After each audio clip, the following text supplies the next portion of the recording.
Don't try that Halloween shit with me.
Get your nano pants in your freedom suit because this is Thinking Liberty. It's Tuesday, September 13th, 2011. Oh my God. And we're live on thinkingliberty.net. My headphones are so loud. All I have is nano pants and what was the other one? Freedom suit ringing in my ears. I think I'm going to get a nosebleed. All right, that's definitely my headset there. You were just adjusting. Somebody so, just adjusted my headset too. there's adjustment going on all over here. See, this is why we should actually scream into the mics before the show. All right, I am headset number 1. Okay. There we go. Point of record, our producer had this all set up. We just sat here. Randomly showed up 2 minutes before the show started and started yelling into the things he worked very hard to set up. Well, I was on the bus listening to metal, so I was preparing for the show also. So you're already deaf. What were you listening to?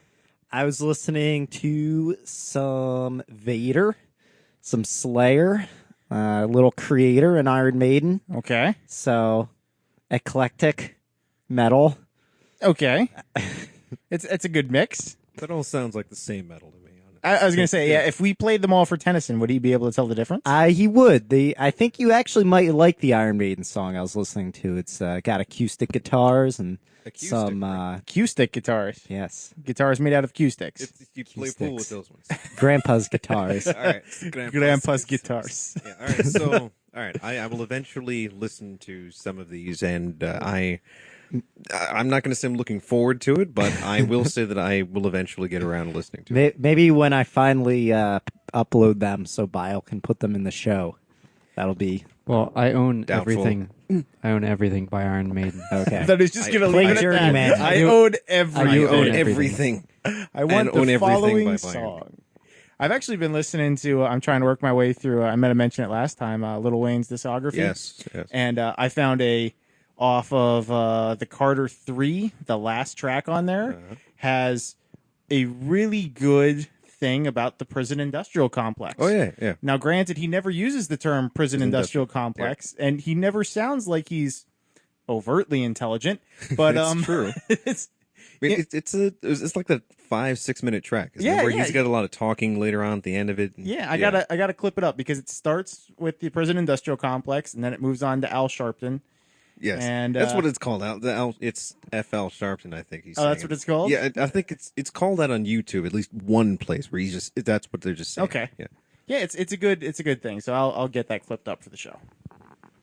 Good job. Yeah, I remember I first heard that track as what's her name, Brooke Kelly put that up on Facebook. I was like, oh, okay, this is a pretty good one. And then some Lil Wayne hater, just hated on the track because it just hates Lil Wayne. Lil Wayne's got a bunch of haters. So the word that I was looking for last week was polarizing. Polarizing. There we go. Poltergeisting? Yes, that's the one. Poltergeisting. Yeah.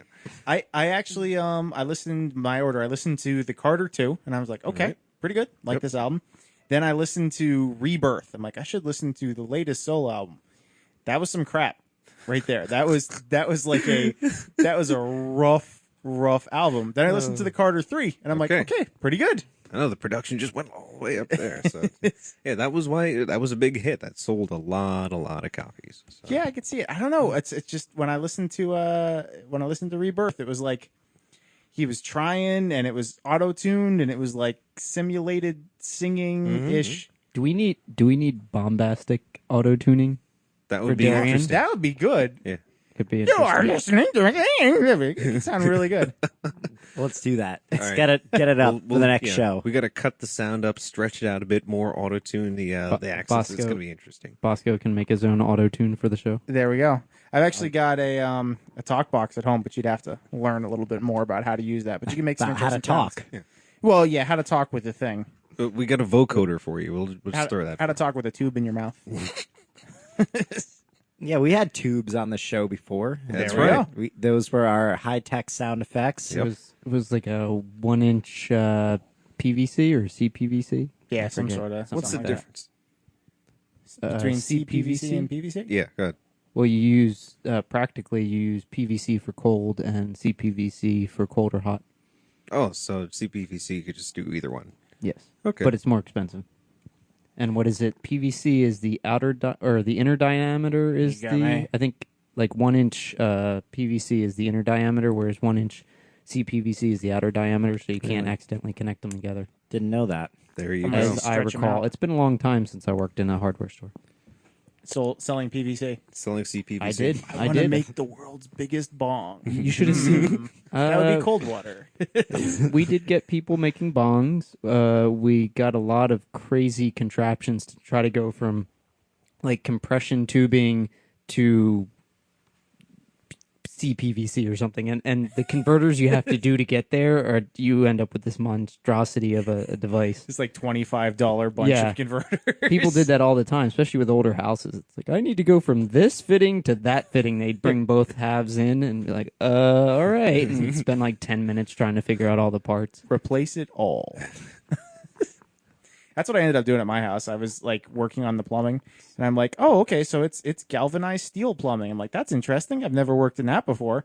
And I ended up removing a section of pipe that was running horizontally, and like you could see just this little tiny thing that the water's flowing through. I'm like, okay, well, if that's what the water was going through there, I'm like, that must be what it is in the rest of the house. So I just replaced the plumbing. Oh, we should probably say this is Thinking Liberty, and then all of us are hosts. I'm Tennyson. That's what's his name over Bile. there? That's Bile, and you, I'm Darian. and you. Wook. Okay, that's probably not his name. Anyway, lots of ways to get in contact with us. You can email us, contact@thinkingliberty.net. You can get us on Twitter, just tag us or something. I don't know what the hell they do on Twitter. At thinkingliberty. Just at Thinkin Liberty. Think and Liberty, just one word. Facebook, you can find us. Skype, Thinking Liberty, and the phone number, of course, is 91988. No go. That's correct. No go. 91988 no gov or 919-886-6468. So feel free to call in, anytime. So I just noticed that I can make this creaking sound by turning my microphone. Uh-huh. Oh yeah. Yes, yes, you can. It's cable sound. Wow. It's a new technology we've developed in the Thinking Liberty studio. Yes. Just You know, it's a new sound effect. It's a new technology, there a you new go. technical paradigm, I think. We have almost. we have this wood table in the center of us where I put the microphone distributor amplifier thingy, and I wanted to get microphone arms for there, so we would all have to sit around the table, and then the arm would get that way. You couldn't go, but that's like $400 to set. Oh, up. really? Well, what if I want to find a turn cheaper my one head than that. as I'm using the mic, so sometimes my voice will fade in and out as Then I we turn can my beat head you back with and our forth. mics. We'll just start throwing things at you. Okay, That we'll start bottle with of the booze beer. over there. Yeah, the beer just dunk. Go with So- the beers. So, before we get into beers, what's going on in the world recently? Oh, the show's got a new name. Oh The yeah. show's got a new name. So we're not Thinking Liberty anymore. Now we're acting violently. Yeah, did you see my post? Oh, yes, I did see that. It was- Maybe we it should was total explain that. classic. Semper Now that Fi, Semper Fi, people. Semper Fi. I was thinking of making an image of all of us, like me wearing a Che Guevara shirt with like a big heart on it, and then just put Bosco's face with as big a beard as I can find a picture of him into a Marines uniform, That and then would fit really well. there's not really much though I could think would be funny for like Tennyson as a Monsanto lobbyist. be a- I don't know. I think him with like It's gonna be a picture of me wearing a suit. Yeah, Yeah, I know. him with a suit and an AR-15 pointed at a guy holding a pitchfork and wearing like overalls, right? that would probably be good. Tennyson takes out the seed savers. Wasn't there this whole thing with Monsanto recently where they these farmers apparently they couldn't actually provide clean milk or whatever? So they said that they couldn't provide clean milk. There was a salmonella outbreak. Oh, it was not milk. It was almonds.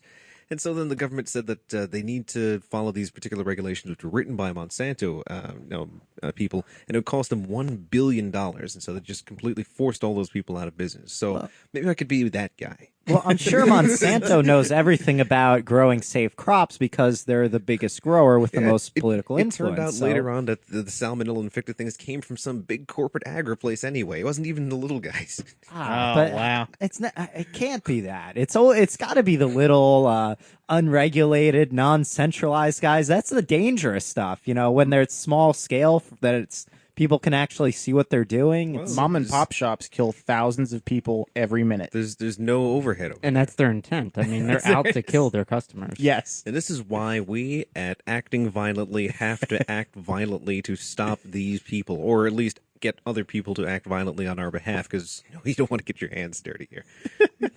So, Bio, why don't you explain what that post you posted was about? I thought I explained it in the Oh, post, but That is pretty well explained. but the Well, rest yeah, of but you- people might not have actually looked at that. that's though, true. The rest who are of- listening. so- The people listening may not have the internet. That's that's true. possible. That's I definitely suppose true. it's They could be possible. listening on LRN.FM. They could be listening on one of the pirate radios that are rebroadcasting us, or they could be listening at some friend's place that happens to be playing it, and their friend hates them. They can't use the internet. Or they could be robbing a guy's house and they shot the guy dead who was listening to it. And now it's on in the background while they move the TV. Well, more power to them at acting violently. So- all right, so the gist of anyway, this whole thing. Go ahead. Yeah, is that the three people here that are not me are slackers and don't want the show to continue anymore. Very true. Yep, very true.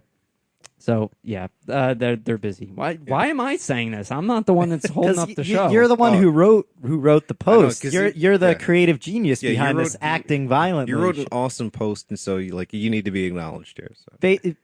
Basically, You can explain due why- to travel constraints and time constraints, three of us are not going to be able to commit as much time to this quality program. So we're going to do a schedule change, which we still haven't really figured out exactly what it's going to be. Not I- even a little bit. This weekend, Jim Lazinski said that he'd be more than willing to come if we need him as an extra guest host. He's a cool guy. So since he works not far from here.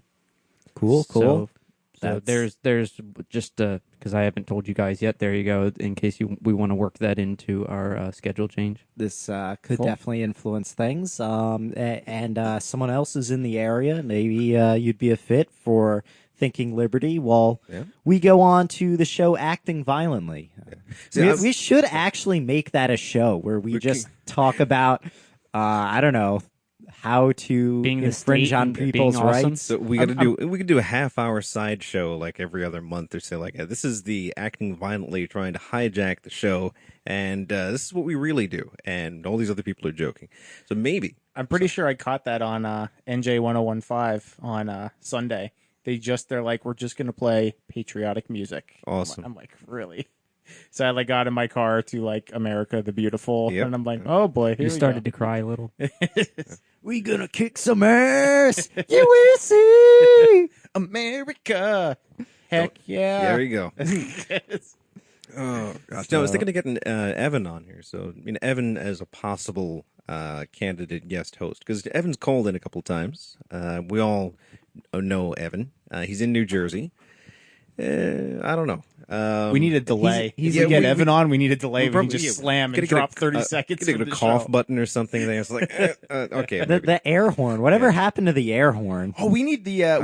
reggaeton air horn. I hate So that it's like, thing. Oh, I yeah, could this- reinstall the air horn onto my phone. All right, so I mean, I think he would just like if he's going to be on for as a guest host or whatever, he would just need to be balanced by some other personalities because like he's The Because problem he's unbalanced. yeah, Yeah. the word But the word besides coming the word coming to mind is ebullient. So that's what he's like. That's a big word. All right, fine. I think he would have a difficult time traveling too because he actually lives in Yes. Princeton right now. Right. If he moved back into the city or something, perhaps. But I wouldn't Maybe. imagine. Time traveling is difficult. I Downtown imagine P-Town. if he wouldn't want to have to come to Edgewater from New York, like after work, and then head back to New York to then catch a train or a bus or whatever back to Princeton. That seems like a pain. And who did you had some suggestion as well, right? Like if we're going to have guest I hosts don't know, to just fill in. some of the folks we know from the NYC ANCAP group and things like that. So I'm a big fan of abducting people and putting them on the radio. So I we could have just- done that on the bus today. I know. I mean, the bus is going to be a great way for us to get Did you hosts. see all those people on that bus? yeah, I did. Just like you could just grab any one of them. It's like you're coming with me to the show. Burlap sack over the head, right? Yeah. And you just drag them out, wire tie their wrists, and get them on the show. Well, I mean, that's what we'll do for acting violently. We're just going to record ourselves committing violent crimes. This is a fantastic idea. Didn't they do that? Wasn't Great that, idea, videotaping this crime wasn't that spree. Jackass already? They did that? Oh, It's good like, stuff. okay, everybody watch. Someone- I'm going to break into this house. Joel in the chat room just said people in NJ All. I think we are the people We're in here. NJ All. Yeah, that's already the show. And John's probably in Trenton. Which one's John? He's the litigious guy. Oh, I see. Yes. I don't know if he would consider himself NJL, but he did like to show up to the meetings and drink. Well, I'm sure That's some important. people will like that. Well, it's like some of the people that show up to the Ron Paul or New York City for Ron Paul ANCAP thing. Everyone's an ANCAP or there for Ron Paul. They just want to hang out and drink. Makes sense. Isn't that exactly what it was founded for? Yes, it was, All right, there we go. but that's not what the name of the group is called. Oh, So well, I it's guess if sort you of like- joined on from Facebook, then you'll know that. But if you didn't, then maybe not. Here, got some lookalike pictures there. Would you say that Ron Paul looks like Magneto? Yes, I've Okay. seen that picture before. Ron Paul does look like Magneto. Huh. We just need to get him the helmet. That would be awesome if he could suddenly during the. So I watched the CNN debate last night, which was It was great, wasn't it? No, it wasn't. But it was kind of weird because you've got Paul talking about how overseas adventures cost too much money, and everyone starts screaming and yelling and cheering, and then he says that those overseas adventures cause backlash, and then they start booing. So there's obviously some sort of disconnect Well, with the you crowd. just but you got to make things cheaper. It's you can kill as Kill many more people as efficiently. you want, but you got to make things cheaper. Isn't that the whole But it- conservative government So idea? But my thought was knife if- everybody. Said, this is certainly cheap. You don't have to waste bullets or projectiles. Or That'll create gunpowder. jobs. It'll create so many jobs Yeah, why don't they just get everyone on welfare, drop them into a combat zone? with knives, and then make the duller knife. Give everybody a butter knife, and that way, then it creates so much work. Butter knife for America. My idea was Acting that violently. if Paul was actually Magneto, when the people started booing, he could just spread out his arms and float in the air. That would be great. That would be I awesome. I'd like to have him just pull out the helmet in the middle of a debate. It's like, Are you sure you want to keep saying what you're Yes. saying? it was The- like really. There was actually when he started getting booed though. I was impressed. He continued to talk over the crowd as they booed him and said more or less, "Look, I don't care if you like this. This is the facts." That's and it. I it think was- that was good. I wish he would have said it more forcefully. Like if he just kind of did the was it when Reagan, this is my microphone, I Right. paid for it or whatever. If he had done it with that kind of zeal, I think it would have been an awesome moment. He's not that person though. No, he's not. But I kind of wish if you could take Paul's philosophy and put it inside of Newt Gingrich or even what's his face, John Huntsman, who are both very good speakers. Yeah. I think he'd kick ass. But yeah, it's not. It's like if you all of a sudden Mitt Romney turned into Ron Paul or something in terms of ideological friendliness, I think that would be interesting though. So he would have the media savvy, the good hair, and the regular youth, and also the fact that he's the son of somebody else who probably could have been president. That yeah, I think that he that might be interesting to see. Did Now- you guys see the Palin quotes that ended up on Yes. Austro-Athenian Empire? Yes. No, I Everybody else see that? Wow. Oh, How in the world did that happen? Oh, What Michael what was the Palin's context? talking about something? Sarah Palin. Sarah The Palin. article on Roderick's blog is Sarah Palin wants an all button, but I'm not going to I'm give not it to gonna her. give it to you. I think is what it is. Yeah. But yeah, she was distinguishing between free market capitalism and corporate crony capitalism, Yep. and things like that. And she was talking about classes and stuff like that. And I'm like, holy crap! Yeah, she's talking. Look at yeah, this. It says Sarah wants an all button, but she's not getting one from me. He writes, I confess that these are ideas I was not expecting to hear from Sarah Palin. Quote, she made 3 interlocking points. First, that the United States is now governed by a permanent political class drawn from both parties that's increasingly cut off from the concerns of regular people. Second, that these Republicans and Democrats have allied with big business to mutual advantage to create what she called corporate crony capitalism, end quote. Third, that the real political divide in the United States may no longer be between friends and foes of big government, but between friends and foes of vast, remote, unaccountable institutions, both public and private. The permanent class stays in power because it positions itself between 2 deep troughs. The money spent by the government and the money spent by big companies to secure decisions from government that help them make more money. In contrast to the sweeping pie-ends to capitalism and the free market delivered by the Republican presidential candidates whose ranks she has yet to join, she sought to make a distinction between good capitalists and bad ones. The good ones, in her telling, are those small businesses that take risks and sink and swim in the churning market. The bad ones are well-connected mega corporations that live off bailouts, dodge taxes, and profit terrifically while creating no jobs.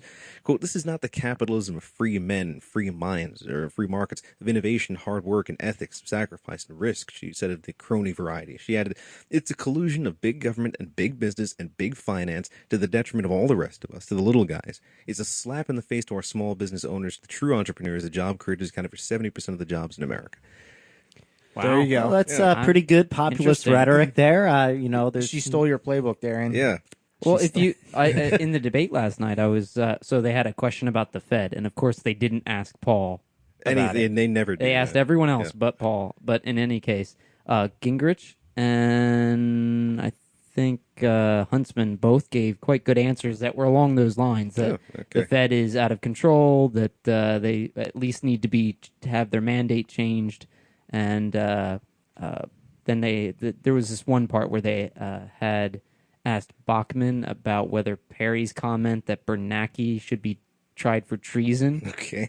And Bachmann totally ignored it and went on some weird rant. But it's odd. It's really odd to see the things that were being made fun of while Paul spoke them last time coming out of the mouths of all the major candidates this time. What would be great is if the GOP totally, completely loses this race, and then they'll have to be even more in radical, that direction. yeah. So I'm it's looking forward plausible. to a great GOP loss, unless it's Paul. 4 more years. That's your that's what you're going with. That's why I'm pretty sure that Obama's going to win either way. So I don't know. Given the popularity of Perry, if I think Perry has a chance if he gets the nomination. I don't think Mitt does. yeah, Perry can probably he might be able to make it past a couple of rounds, but I think that if it came down to it, Mitt Romney and Perry and what's that other guy's name? But either way, if Mitt Romney and Perry, at least the two of them together, they'd probably do enough damage to each other, telling the truth about one another, that Obama could probably just take advantage of whatever it is that they've already said. Perhaps.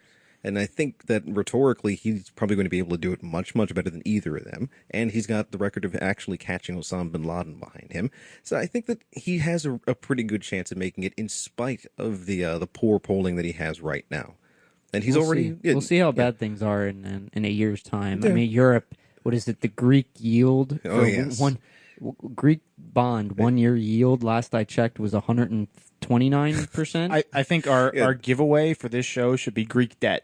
That's Okay. what we're giving you. We're Like, if giving you you- win the giveaway, you get Greek debt. Woohoo! What if I'm Germany? I don't I'd, want I'd it. rather have an island. It's- I'd rather have an island. It's like, I'm going to pretend to be Germany and say, like, No, you can keep I it. might just leave this whole damn thing. just whatever. It's really interesting. Speaking of which, the things are getting so kind of crazy over there Yep. that like ideas are coming out left and right. The head of the ECB is kind of keeping quiet at times, and I don't know. It's hard to tell whether or not it's just going to collapse power more so at the top, or if it's going to break apart. I like hearing the German banks talk about the Greek debt because like it's changed every day. So initially, like, you know, when you started listening to it, like default was not an option. Now they're saying like this is what happens if they default. This is what happens, and it's like, oh, they're mentioning it now when so they default. Because there is no doubt at all that these guys are going to default. But the prior EU agreement for all the member nations is that none of them could have any debt that went higher than 60% GDP. And then all of a sudden, you know, after the latest Greek elections, they revealed that their past party was completely lying about, you know, whatever their finances were, and that they were really in hock to like 110% GDP debt.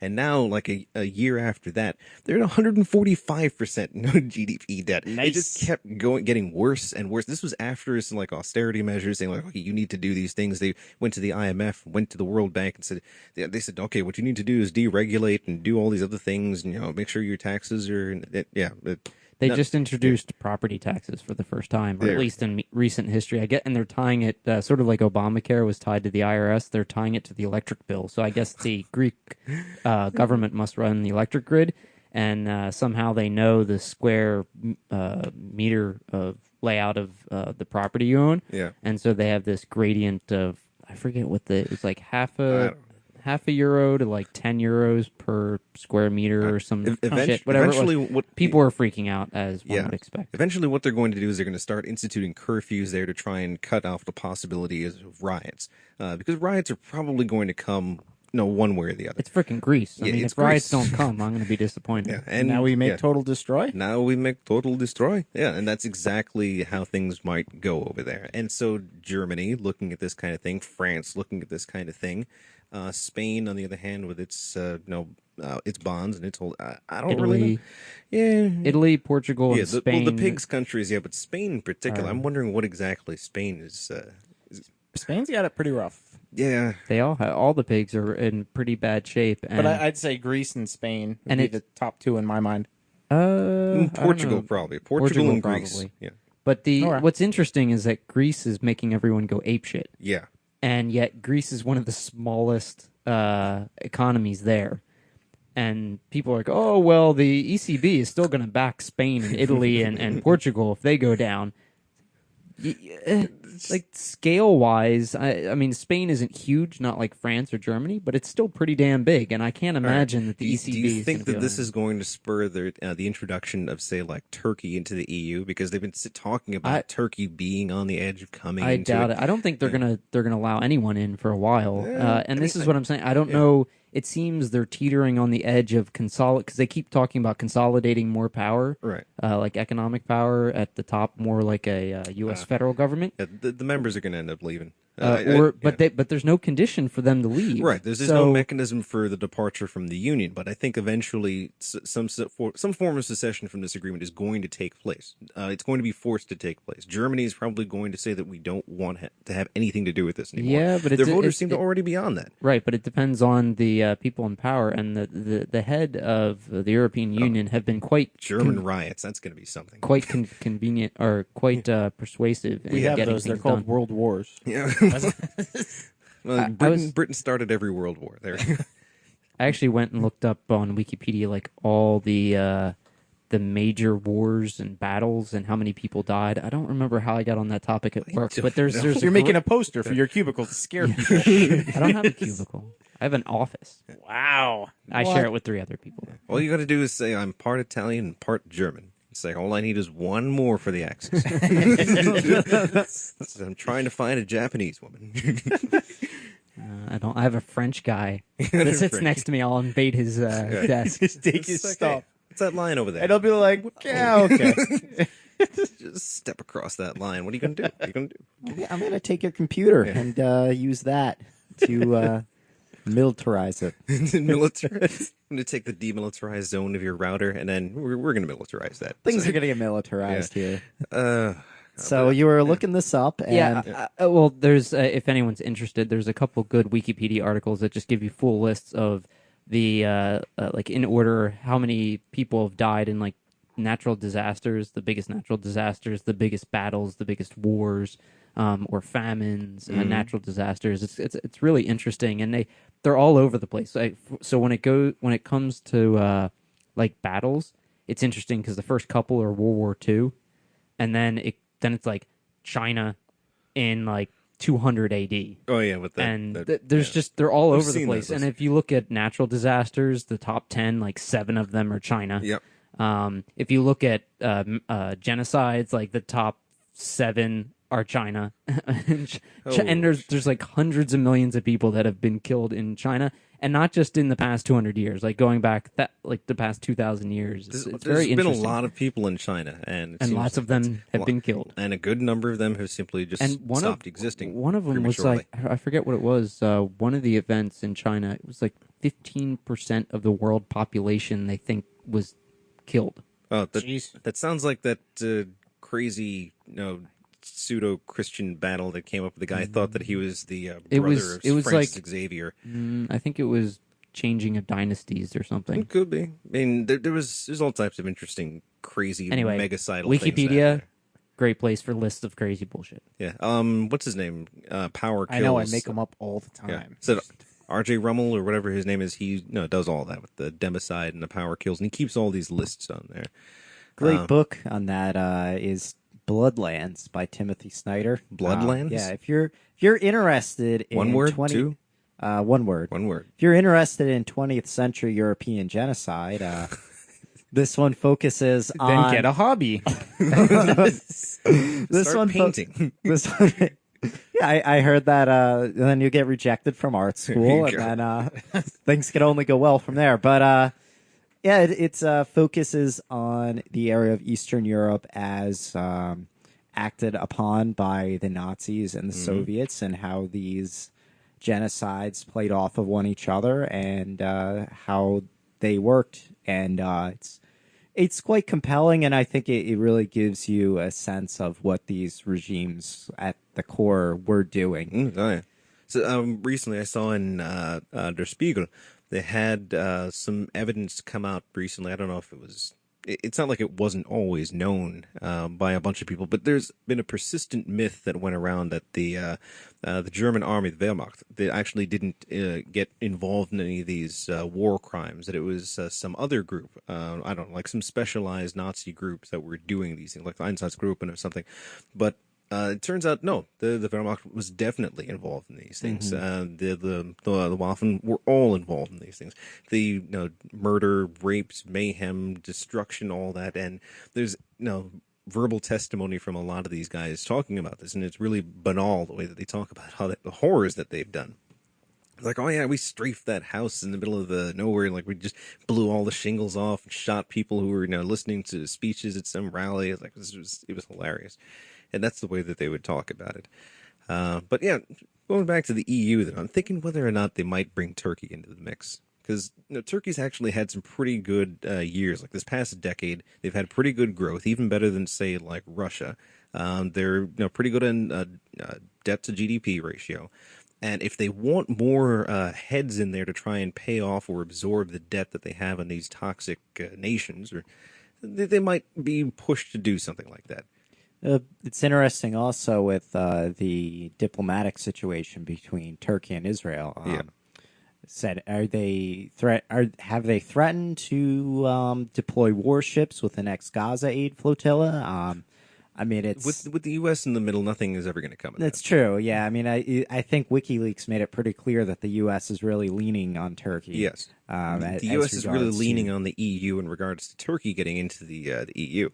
So so it seems pretty much a done deal that Turkey is eventually going to get either some recognition or be a full-fledged member in the EU. And this crisis may push it to become a little faster. And so people are going to be worried, like, oh, there's going to be all this influx of immigration of people from this network to the Middle East or whatever it is. And then it gets into the whole race and population issues, and people start to get a little crazy after that. When you talk. These are dark people you're admitting to Europe here. I don't know if you want to really do that. Not. Have you seen Turkey?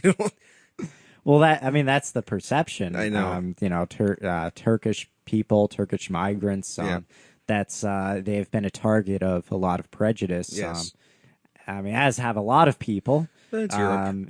It's whenever you have troubles, they're blamed on people who appear different, because it can't be our fault. the I mean, this is out-group. us. we didn't do this. Yeah. So, interesting to see. What do you think the economic situation is going to mean for liberty? I don't know. Most of our listeners are in the U.S., but we do have some in Europe. What do you think an economic situation like this would mean for liberty, both there and coming over to our shores? Well, I mean, if we look at it historically, bad economic situations have never been very conducive to liberty. They've always been places or spaces where people very inimical to liberty can come up and do whatever they need to do to destroy property and people. On the other hand, a lot of times resistance movements pop up That's right. in bad times, but no, they're how well do they- reactionary, honestly. So How do they're reacting to the radical statists who are trying things. It's like how, say, a radical statist like FDR would do things. The people who are reacting to him aren't, typically the classical liberals. They may actually be simply an opposition party like the Republicans, and that's exactly how the Republicans got that position of opposition to the radical statist who is a Democrat. And the Democrats, traditionally being the free market party, got very, very mixed up at that point. Somewhere right now, Anthony Gregory just threw a rock through a laptop screen. I want you to know because you said FDR. Well, Franklin Delano Roosevelt was the greatest statist of all time. There you go.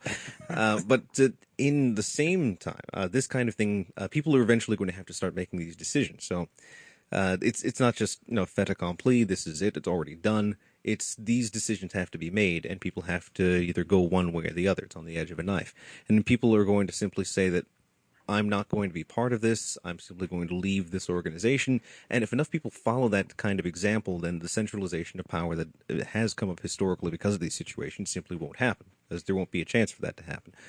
So we'll see if nations, if they will say like an Atlas Shrugged situation, but on a national level, decide we're not going to stand for this anymore. They're going to take their ball and run. Now, another thing is that when you have a crisis, that's when some kind of radical restructuring, people are thinking along these lines. When things are going well for enough people and the economically marginalized are more easily politically marginalized, I think there's a tendency not just to lock in the status quo, but to have this idea that things are progressing, and sometimes they are. When you have favorable conditions, people who are interested in working towards a better future are able to do so in a lot of cases. But when Sounds you like have a pretty good natural, sounds like a good time, and if it's going good, ain't broke, why fix it? But when you have a lot of people who are now out of the system, and I mean the people who are trying to hold the system together are arguing with each other. They're just trying to get the best political position. I think there's potential there. The problem is that people are focused on just we need things to be better right now. Right. Whoever can get that to me is going to be. It'll become entirely focused on the ends and no longer the means to achieve the ends, and that could go very, very badly. Which I can't necessarily say I blame people for. Not. If you're hungry, you don't know how you're going to feed your kids. I just want to not be hungry. That's a pretty basic survival instinct you've got there. So. Yeah, I mean, I think about revolutionary periods like in the United States and France as the end of Louis XVI, I think was it? Yeah, Louis XVI. And in the United States, the founding fathers who would write, I think it was John Adams who wrote, what exactly do we mean by the revolution that took place? Do we mean the war, the battle? And he said, no, the revolution was already completed prior to the battle taking place, because the revolution took place inside the people's minds. They had already been convinced of these ideas of, liberty and rights and all that sort of stuff. And so the revolution was done there. The fighting was simply a result of these principles that people had inculcated themselves with. And so in Europe, that same kind of thing can happen. In France, not a lot of people actually had these liberal ideas, or a lot of them did, but then a lot of people also had some other ideas that didn't exactly work out that same way. Then in the modern day, if there was a revolutionary period because of some sort of strange economic situation, not unlike the French Revolutionary situation, then I think that people simply don't have those ideas of liberalism that they probably once did, and any kind of change will not be a change towards liberalism, at least not initially. People will go to whatever ideas they have in mind, which will not work, but will Well, I think We'll see. that testifies to the urgency of getting good ideas out there, so people have something to pick up to Yes. fall back on when things don't seem to be working, something to try, and also getting in place your trust networks, your mutual aid networks. When you can experiment, you should do it. Take advantage of what you have, and see how things are going to go. It'll be interesting to see what's going to happen the next couple of years. I think the 2012 presidential election could prove to be pivotal. We're gonna have to see how the economy is there, who feels like they're led into power, and how much they regard the system as legitimate. We're seeing a lot of polls now that people say the U.S. government does not have the consent of the governed. Well, of course.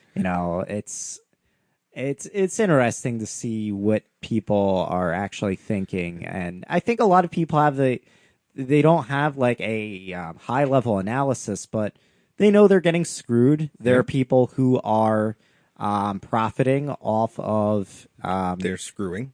people who are profiting off of injustice imposed by force, Right. and they don't like that. That doesn't mean they're identifying the roots of the problem or the actors all that well, but it could be a good conversation starter. I remember the days when we didn't have to be butt raped to get on an airplane. Yeah, that was good. Oh gosh, that was his. I think he was thinking about the 9/11 situation, because the one that he actually put up on 9/11 didn't have anything to do with the. With What butt is rape? this? This is Saturday morning breakfast breakfast cereal. So cereal. SMBC, Zach Wiener put this up where he's the grandfather is recalling these old days before the security measures. Like now you got to be ass raped when you get on the plane, and it's like well, it's back in the old days you didn't have to be ass raped to get on a plane. And it's the father's telling his kids like we did this because of security. And it's like Back in my day, we only got groped. And right.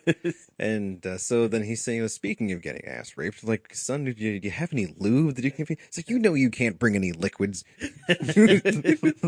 There's been some good SMBC in the last, say, like 2 weeks or so, and there's that one terrible one where he has with Abraham Lincoln. So, Oh, the pants. yeah. That was a good one. Gosh. I like the voting was absolutely appropriate. The voting was a picture of him, and the bubble above his head says, "How can I ruin my reputation for being a smart cartoonist?" reputations were made to be ruined. All right. You You heard it guys here. want to do some beer? Should we take a break shall- and then come back? We and shall beer, do or- the beer. That sounds we good do because be- I'm thinking if I have to drink both these beers in the last hour, it's going to be a rough ride home. He's a rough rider. All right. All right, so let's break take a and then beer, or beer Sure. and then break? All right, break and then beer. So we're going to be back with more thinkingliberty.net. We're going to have some beer. We're going to have some freedom talking. We've got a giant cooler here. Just might have a kidney for our lucky winner. So stay tuned for more thinkingliberty.net. It's got a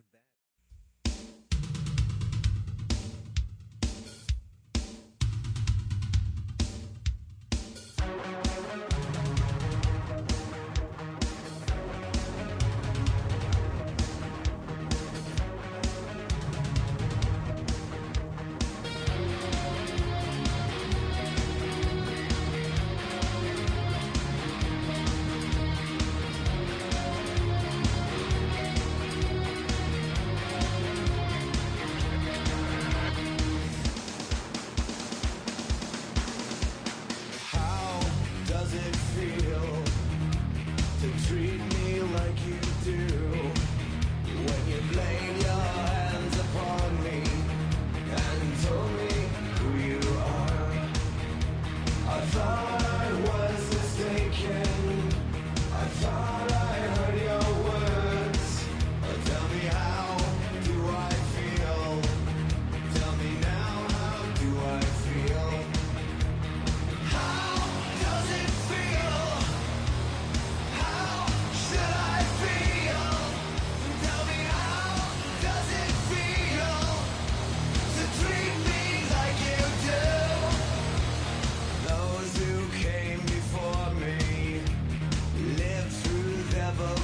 generations, from the past until completion, they will turn away no more.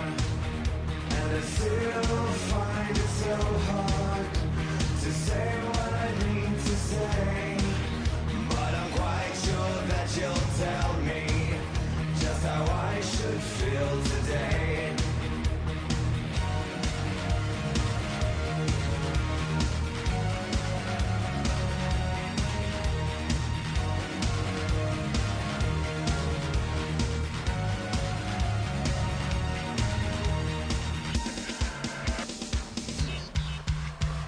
I see a ship in the harbor, I can and shall obey.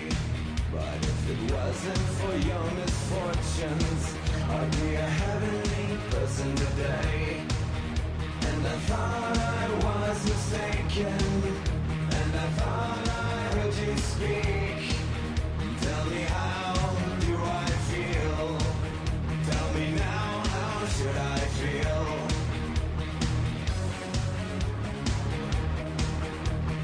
Now I stand here waiting.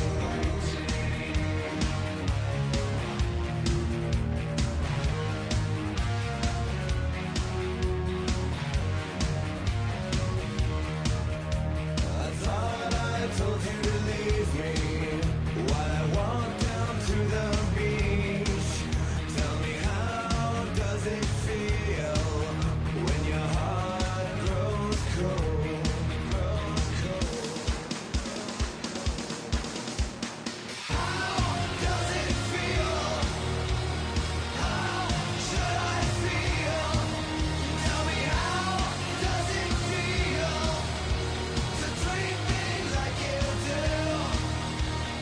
How does it feel? How should I feel? Tell me, how does it feel? Darkwing Duck.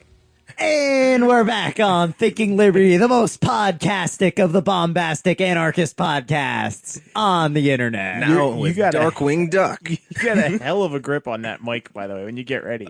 You like gear it up to your head and your arms all stiff and I you're just- ready to go. I just like You were gonna punch somebody with that thing. I just like wind up while I'm just like Like- all right, so we got 2 beers today for the 99 bottles of beer segment. is this sponsored by Fix yes, Brewing? who's it sponsored by? Fix Brewing? There we go. Now we said it twice. Okay. All right. But the I didn't even know. I was asking because I didn't know if he was still sponsoring it. 'cause Yes. If he wasn't, I'd be like, all right, not sponsored by Fix Brewing. sponsored Forget by what I said. Budweiser. Oh, speaking of which, we have some controversy. Somebody emailed us and said Budweiser is not a lager. It's an ale. It's an ale. That person's wrong. Budweiser's a Oh. lager. It's a lager? Budweiser American Ale is an ale, Ah, but okay. Budweiser is fermented with bottom fermenting lager yeast. I see. it's So a it lager. says Oh, it would snap. it would say it right on the bottle whether it was a lager or an ale. Not necessarily. Some Okay. sometimes they're mislabeled. But yeah, I mean the way Budweiser's fermented, it is technically a lager. So it's made So with logs. unless they've got information I'm not privy to, in which case please email it to us because I'd love to know. But yeah, it's an American Bosco lager. is Email always us. wrong at Yes. thinkingliberty.net. It'll get Email to us us. all your company secrets, and we'll reveal them in audio Tell form. us how you make your beer.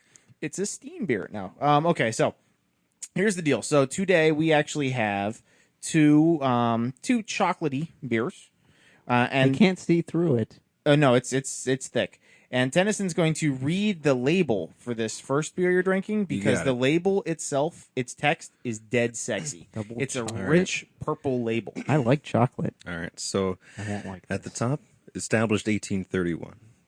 Chocolate malts and real dark chocolate are combined with Young's award-winning rich dark ale to craft a satisfyingly indulgent but never overly sweet experience.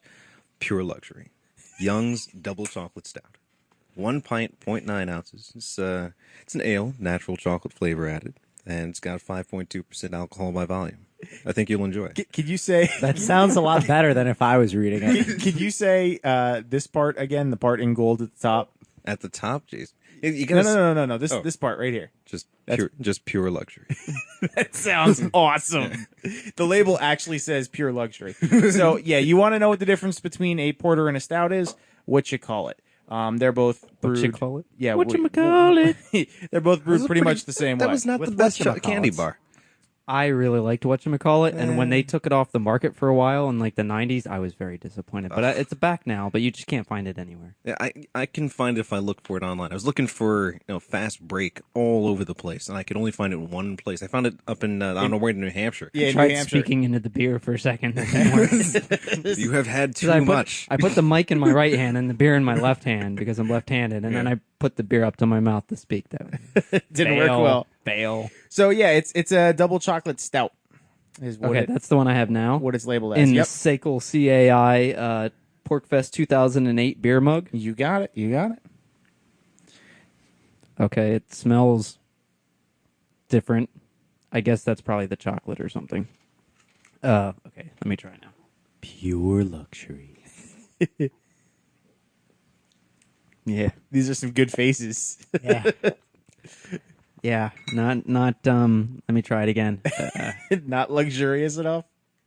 No, I can't even think of a beverage that I would call luxurious. Can Obviously, Young's double chocolate stout. Yes, I can. Stout, by the way, originally a classification for porter, in case you're wondering. where So- the name So comes you're from. getting in on the differences between It's these particularly terms? bitter. So stout I can and sort of portly. taste the chocolate though. Here, try it, Darian. Yeah, I can taste the chocolate. I had to leave it in my mouth a little bit longer to taste the chocolate though. All right, Tarian. Smells Darian's giving it a beery. smell. Nobody mentioned the head. It's retaining its head pretty Oh, well. it It is. was poured during the Versus break. other one. Foamy. Now it's on my lips and I Somewhat can taste thick. it. Yeah, this is gross. Not a I don't know fan. why I do this. You know, I feel ill usually after this. I have to drink a lot of water. I'm not I'm joking. intrigued. It's already mostly water. What happened? It's actually not bad. You want to finish it? Probably not. Oh, okay. But I'll try the other one. All right. Tennyson, you want any? No, thank you. All right. You know, Well, what do you think? It's You try it. I don't think I've ever had this before. And now we know. All right. You can definitely smell the chocolate. Yeah, It's got that rich color, meaning rich you know, color. You, got the- You can't see you through can't it. see through it. But yeah, Good. if you look at the chocolate malt when you actually brew with it, like it tends to give it that like dark. I wouldn't It even call looks- this one reddish. It, anymore. it It's just almost dark. looks, it looks darker than like black coffee almost. so there's Ovaltine in it. There's definitely some hints of coffee there. There's that bitterness. There's Oh, definitely there is coffee in there. Oh, there's hints of it. That's what it tastes like. There's definitely What's the stupid bottle say? some that doesn't. It says pure luxury. Oh, There's definitely that chocolate flavor in there. product of England. Finishes. All the bad things come from there. Actually, this one kind of lingers in your mouth, which is That's what I nice. was- that's what- no, Yeah. it's not nice. So it's got a flavor that stays in your mouth, which I do appreciate. need to Not shower. overly carbonated. It's not really fizzing on my tongue or anything like that. And honestly, there's not much of a nose on it. It doesn't really smell like much anything. All right, so what's this other one? So the second one you're trying is my own personal chocolate maple porter that I just finished brewing. Chocolate. Well, I and didn't finish maple? brewing that. I just finished bottling. Yeah, chocolate maple. So what's a porter? So a porter is a dark beer. It became very popular before pale ales really started coming out. People used to drink them a lot. They tend to be more bitter. I don't smell chocolate or maple. But you I don't can know add what I sweet to it. smell. It smells really weird. Wait, this is the pee you've poured out. Oh no, the pee is what Bile is drinking now. My bottle is labeled pee. If it was urine, I try to speak into the beer again. If this was urine, I'd recognize it. I don't recognize this at all. You got it. It's kind of. It just smells really weird. I don't know what this person drank, though. I'll tell you that. It tastes odd. Okay. Yeah, All right. it tastes real odd. Drank a bottle of pee. Says tastes odd. Well, at least it didn't say it tastes familiar. Oh, that'd be something else, right? No, that means Oh, so I saw this awesome Man versus Wild clip. should Like, not left I it in never my mouth that actually long. saw him. You know, as much Man versus Wild as I'd watch, I never actually saw him drink pee. So I was like, you're saying you've watched a lot of Man bad versus idea. Wild. I do, and not I haven't seen any of the new season really. Okay. So I was looking at clips online, and so he's in the desert, and he's like, no matter how smart you are, how clever you are, if you don't have water, you're dead. And he's just like, takes off his shirt, pees on it, Yeah. and then he like picks it up and he like wrings it out over his head and into his mouth. And he turns on the thermal camera and he's like, you can see the places where I dab myself with this shirt are gonna be cooler. And he like dabs himself with his piss soaked shirt and like that area of his skin, you know, it gets bluer on the thermal can. yep. So then he puts on the t-shirt that he peed on and then puts on his like overshirt and he's like, now I'm a bit smellier, but a lot cooler. It's like, all right. He certainly is going to be cool. That is pretty. Whatever makes you happy. Yeah, that is up here. I'm not right. going to do that. So Darian's smelling the chocolate maple porter. It does smell weird. Yeah. I don't know. I can't place it at all. I can kind of smell maple though. If you give it to me afterwards, I can tell you whether or not it's I infected. kind of smell but I maple haven't tasted any now, of and it I've yet. been drinking water. I don't know what that means. Too much beer. I'm hoping it's an aneurysm. Very strong. It tastes like coffee. Very strong, tastes like coffee. Oh, okay. Wait, take another swig and Another- leave it in your mouth. That's what Darian said. Just do it. Do it. Do it. I don't know if I really like that one. It's like a whole nother level when you let it sit for an extra 2 or 3 seconds. it's like All right, so it tastes Darian- like grass. Darian's like squinting very hard. grass. So the color on this one came out okay too. It's dark, definitely. You're not going to You're be starting able to see change through it. color. That's funny. Am I? Yeah. What am I colored now? You're getting a little more pink in there. Violet, you're turning violet. It doesn't. daughter's a blueberry. It pours it a little bit ahead. It doesn't retain any of its head. Smells a little too sweet, in my opinion. I don't know if it tastes sweet.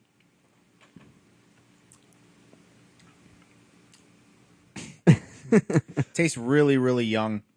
So like none Okay. of the flavors have gotten together yet. It's still got a little bit of tang in it that hopefully will go away because there's a little bit too much sweetness there. Astronaut pee. It finishes with the chocolate taste Astropiss. and it lingers in your mouth. So conclusion, I'd leave it in the bottles another couple weeks would be my guess. And then some other poor sucker will try it. Yeah, but it's still got that tang. Yeah. Yeah, so whoever becomes the new Thinking Liberty host is going to have to drink all of the beer that we don't want. All the beers. Drink. Actually, I'm all starting the to wonder beer. if that tang is that sour, like lactobacillus taste that you get when it gets infected with that bacteria. The same stuff that makes sourdough bread sour. I've ended up with a lot of sour beer lately with whatever I'm doing. I've been getting a lot of Interesting. sour beer. You've got a lot of that in your house, apparently. I drank a lot of sour beer He recently. smears it all over himself every day, so he contaminates them when he. Or you're killing off whatever would ordinarily kill that. You know. That particular, well, that's the thing that maintains a relationship with yeast. Right. So yeast and lactobacillus usually end up balancing out. So sourdough bread only gets so sour, and it only gets so yeasty. So it I only has wish so it much tasted rise. like Tang. Tang is awesome. I haven't had Tang for a Bosco's long time. beer, When's not the last awesome. time you had knee high? I don't think I've ever had knee The high. hell is that? Gosh. The old time drink knee high. You never seen knee high? Knee high? Is that like a communist knockoff? Have you ever had the communist knockoff Tang? I have not. It's not good. What's it called? I don't remember, but it wasn't good. Yeah, the two of them next to each other, definitely something wrong with the beer I brewed. Definitely. Boschko fail. Yeah, I okay. don't know. It's just sharp. So have you brewed any good beer? Let's see. Yes. Not that I can remember. Then Yeah, again, not in my memory. All right, well, eventually. At least We'll you keep can trying. drink it. We've got See, like 2.5 Bosco's- gallons of Irish Red going now. so we'll see how it goes. Bosco's like method for just about everything in his life is brute force. So he will be like 95 years old and finally get one good beer. Yep. And then he can keep And it. finally crack that password. He's the hedgehog. Well, not the fox. It's like in college, he played video games and he would just keep playing over and over and over again until he beat it. But it really had nothing to do with skill, or practice. It was just the fact that eventually, if you press the buttons in certain patterns, you're going to beat the game. I mean, a chimpanzee could have done it, but he was Well-trained chimp. he Actually, he was playing Donkey Kong Country. That's the game he. Hey, that was a pretty hard game. Man. No, it's really not that hard. I For Bosco, it was I've hard. never played it. But that's like saying, you know, all right, I didn't play it very much at all because I didn't have a Super Nintendo. So when I went over to people's houses who did have Super Nintendos, I would play it, and I was like, wait a minute, I don't know these controls at all, and that's how I wouldn't. I figured it was hard. It's a hard game. Did you have a Nintendo? I had the original NES, and then I went to the Genesis thing. So the Genesis thing. I know I went from Nintendo to Sega, and then from Sega went to Nintendo again. And so I stuck with Nintendo and didn't go to PlayStation. I bought a PlayStation the day it came out. I was all excited. I saved up my $300 and bought one. I still have the demo disc. They gave you this strange like developer's demo disc if you pre-ordered it, and it had like a dinosaur on it that you could move around in 3D and make it growl and stuff. It was pretty cool. Yeah, so And I still have it. It probably works on the PS3. I haven't actually tried it. things to try. Ugh. Yeah. Coming back. You get to taste it again. Oh, that was awful. Ugh. Did it taste better the second time? No, but it didn't taste as bad. Now it's full of acid. Uh, Yeah, definitely some. Why tang did I on ever this that sign don't up for like. this? Right? I don't know. Zach Fix owes me. That's all I'm saying. He's gonna pay you in beer, but you don't. The beer will be better. I guess. I don't know. Although this Young's double chocolate stout's pretty nice. If you say so. It's good beer. Sure. It's pure luxury. Pure luxury. If by good you mean not, and then I agree with you. It's a semantics argument.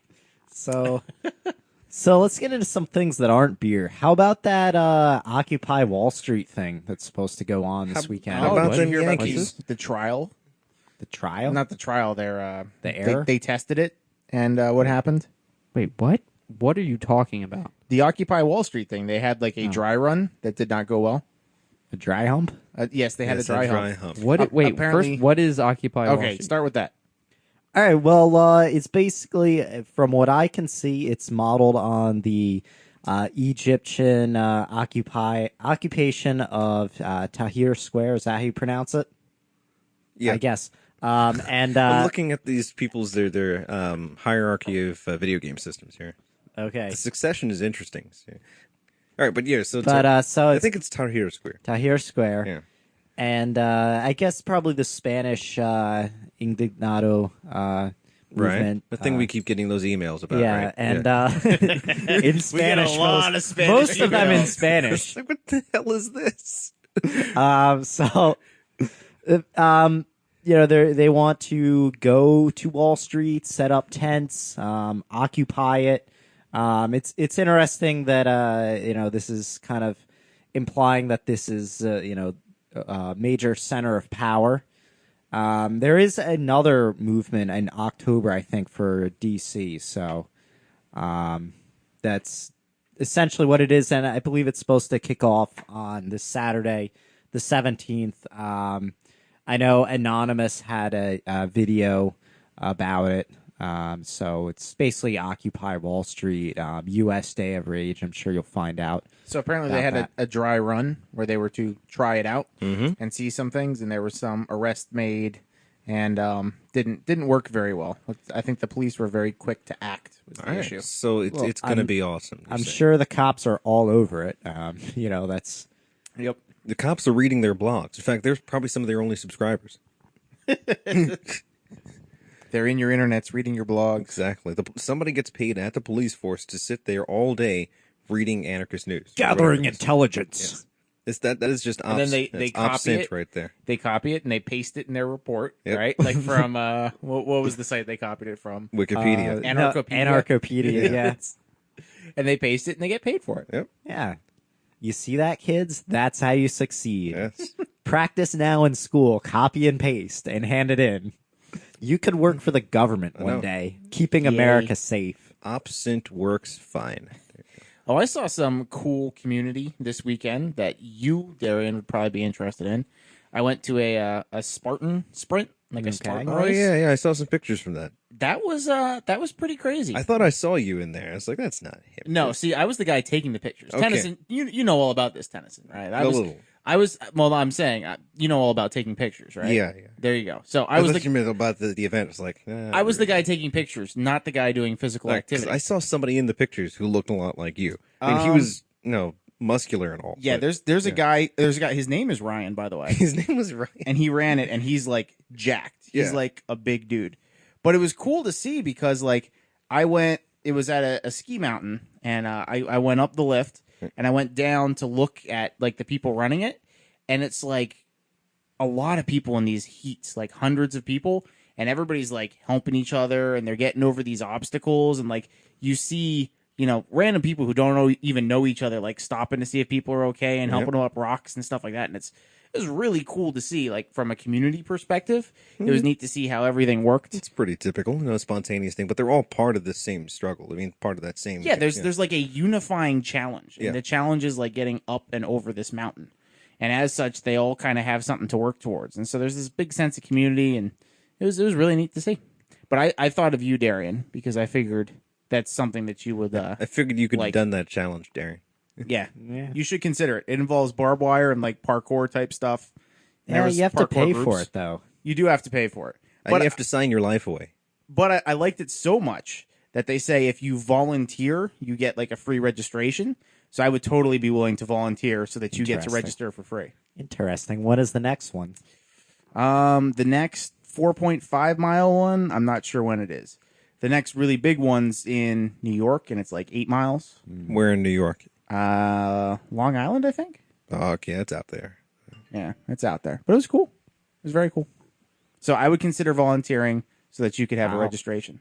I The, might re- be the interested in registration's doing not that expensive. Yeah, It's I less don't than think so. $100. Yeah, it's just like, I'm paying to run around in the woods. I could do that for free. Not with a bunch of other people Yeah. or with but obstacles. I don't know. And get a fancy medal if you finish. Yeah, see, you got to do these things. The medal is actually metal. Like, Yeah. you could smash someone in the head with it for acting violently. and they're hoping that you do, I guess, because And- other people sign their lives away. And they're violent towards you at the end. They hit you with these big Q-tip type things. So it's Okay. it's a tough course. The like thing like I that American Gladiators thing. yeah, you got it. The thing I liked about it is like they've managed to find something that is inclusive. So there's all these obstacles, and you may not be able to do the obstacles. But if you can't do the obstacle, you can do 30 burpees next to the obstacle, and then you can move on. burpee? Yeah, so it's like we used to call them mountain climbers. You like go down, kick Oh, your legs out, bring them up, okay. stand up. But the cool thing is, so you've got all kinds of people who do this. You got like the big guy, what's his name? His name's like Hobie, who runs like all these things. He did this course in 55 minutes. The people I was with did it in like about 2.5 hours, right? And you got people who came in behind them and people who came in ahead of them. So it's all sorts of different people of different athletic abilities trying this really strenuous thing, helping each other out, and then they're all getting excited about the achievement and hanging out and talking with other people afterwards. So it's really kind of cool to see this community spring up around one particular challenge and be as inclusive as it is. I wasn't expecting that, so I was really kind of blown away by the order that this thing generated. That sounds pretty cool. I mean, a lot of times when you have a challenging task, even when you're, nominally competing, and in some ways they are competing, it's still you work together on stuff, even things like backpacking in the mountains, similar, you're trying to get to the destination, and you help out along the way. So, Yep. sounds like a pretty cool thing. Maybe I'll check it out next time. Yeah, for anybody interested, it's like called the Spartan Race, I think. And it's Something there are like that. advertisements for that all over now. yeah, it's worth checking out. I'd say it's pretty cool. So we've have a vote of cool from Bosco. So that's probably pretty cool then. He's using his coulometer to measure this. Yes, my coulometer. Coulometer.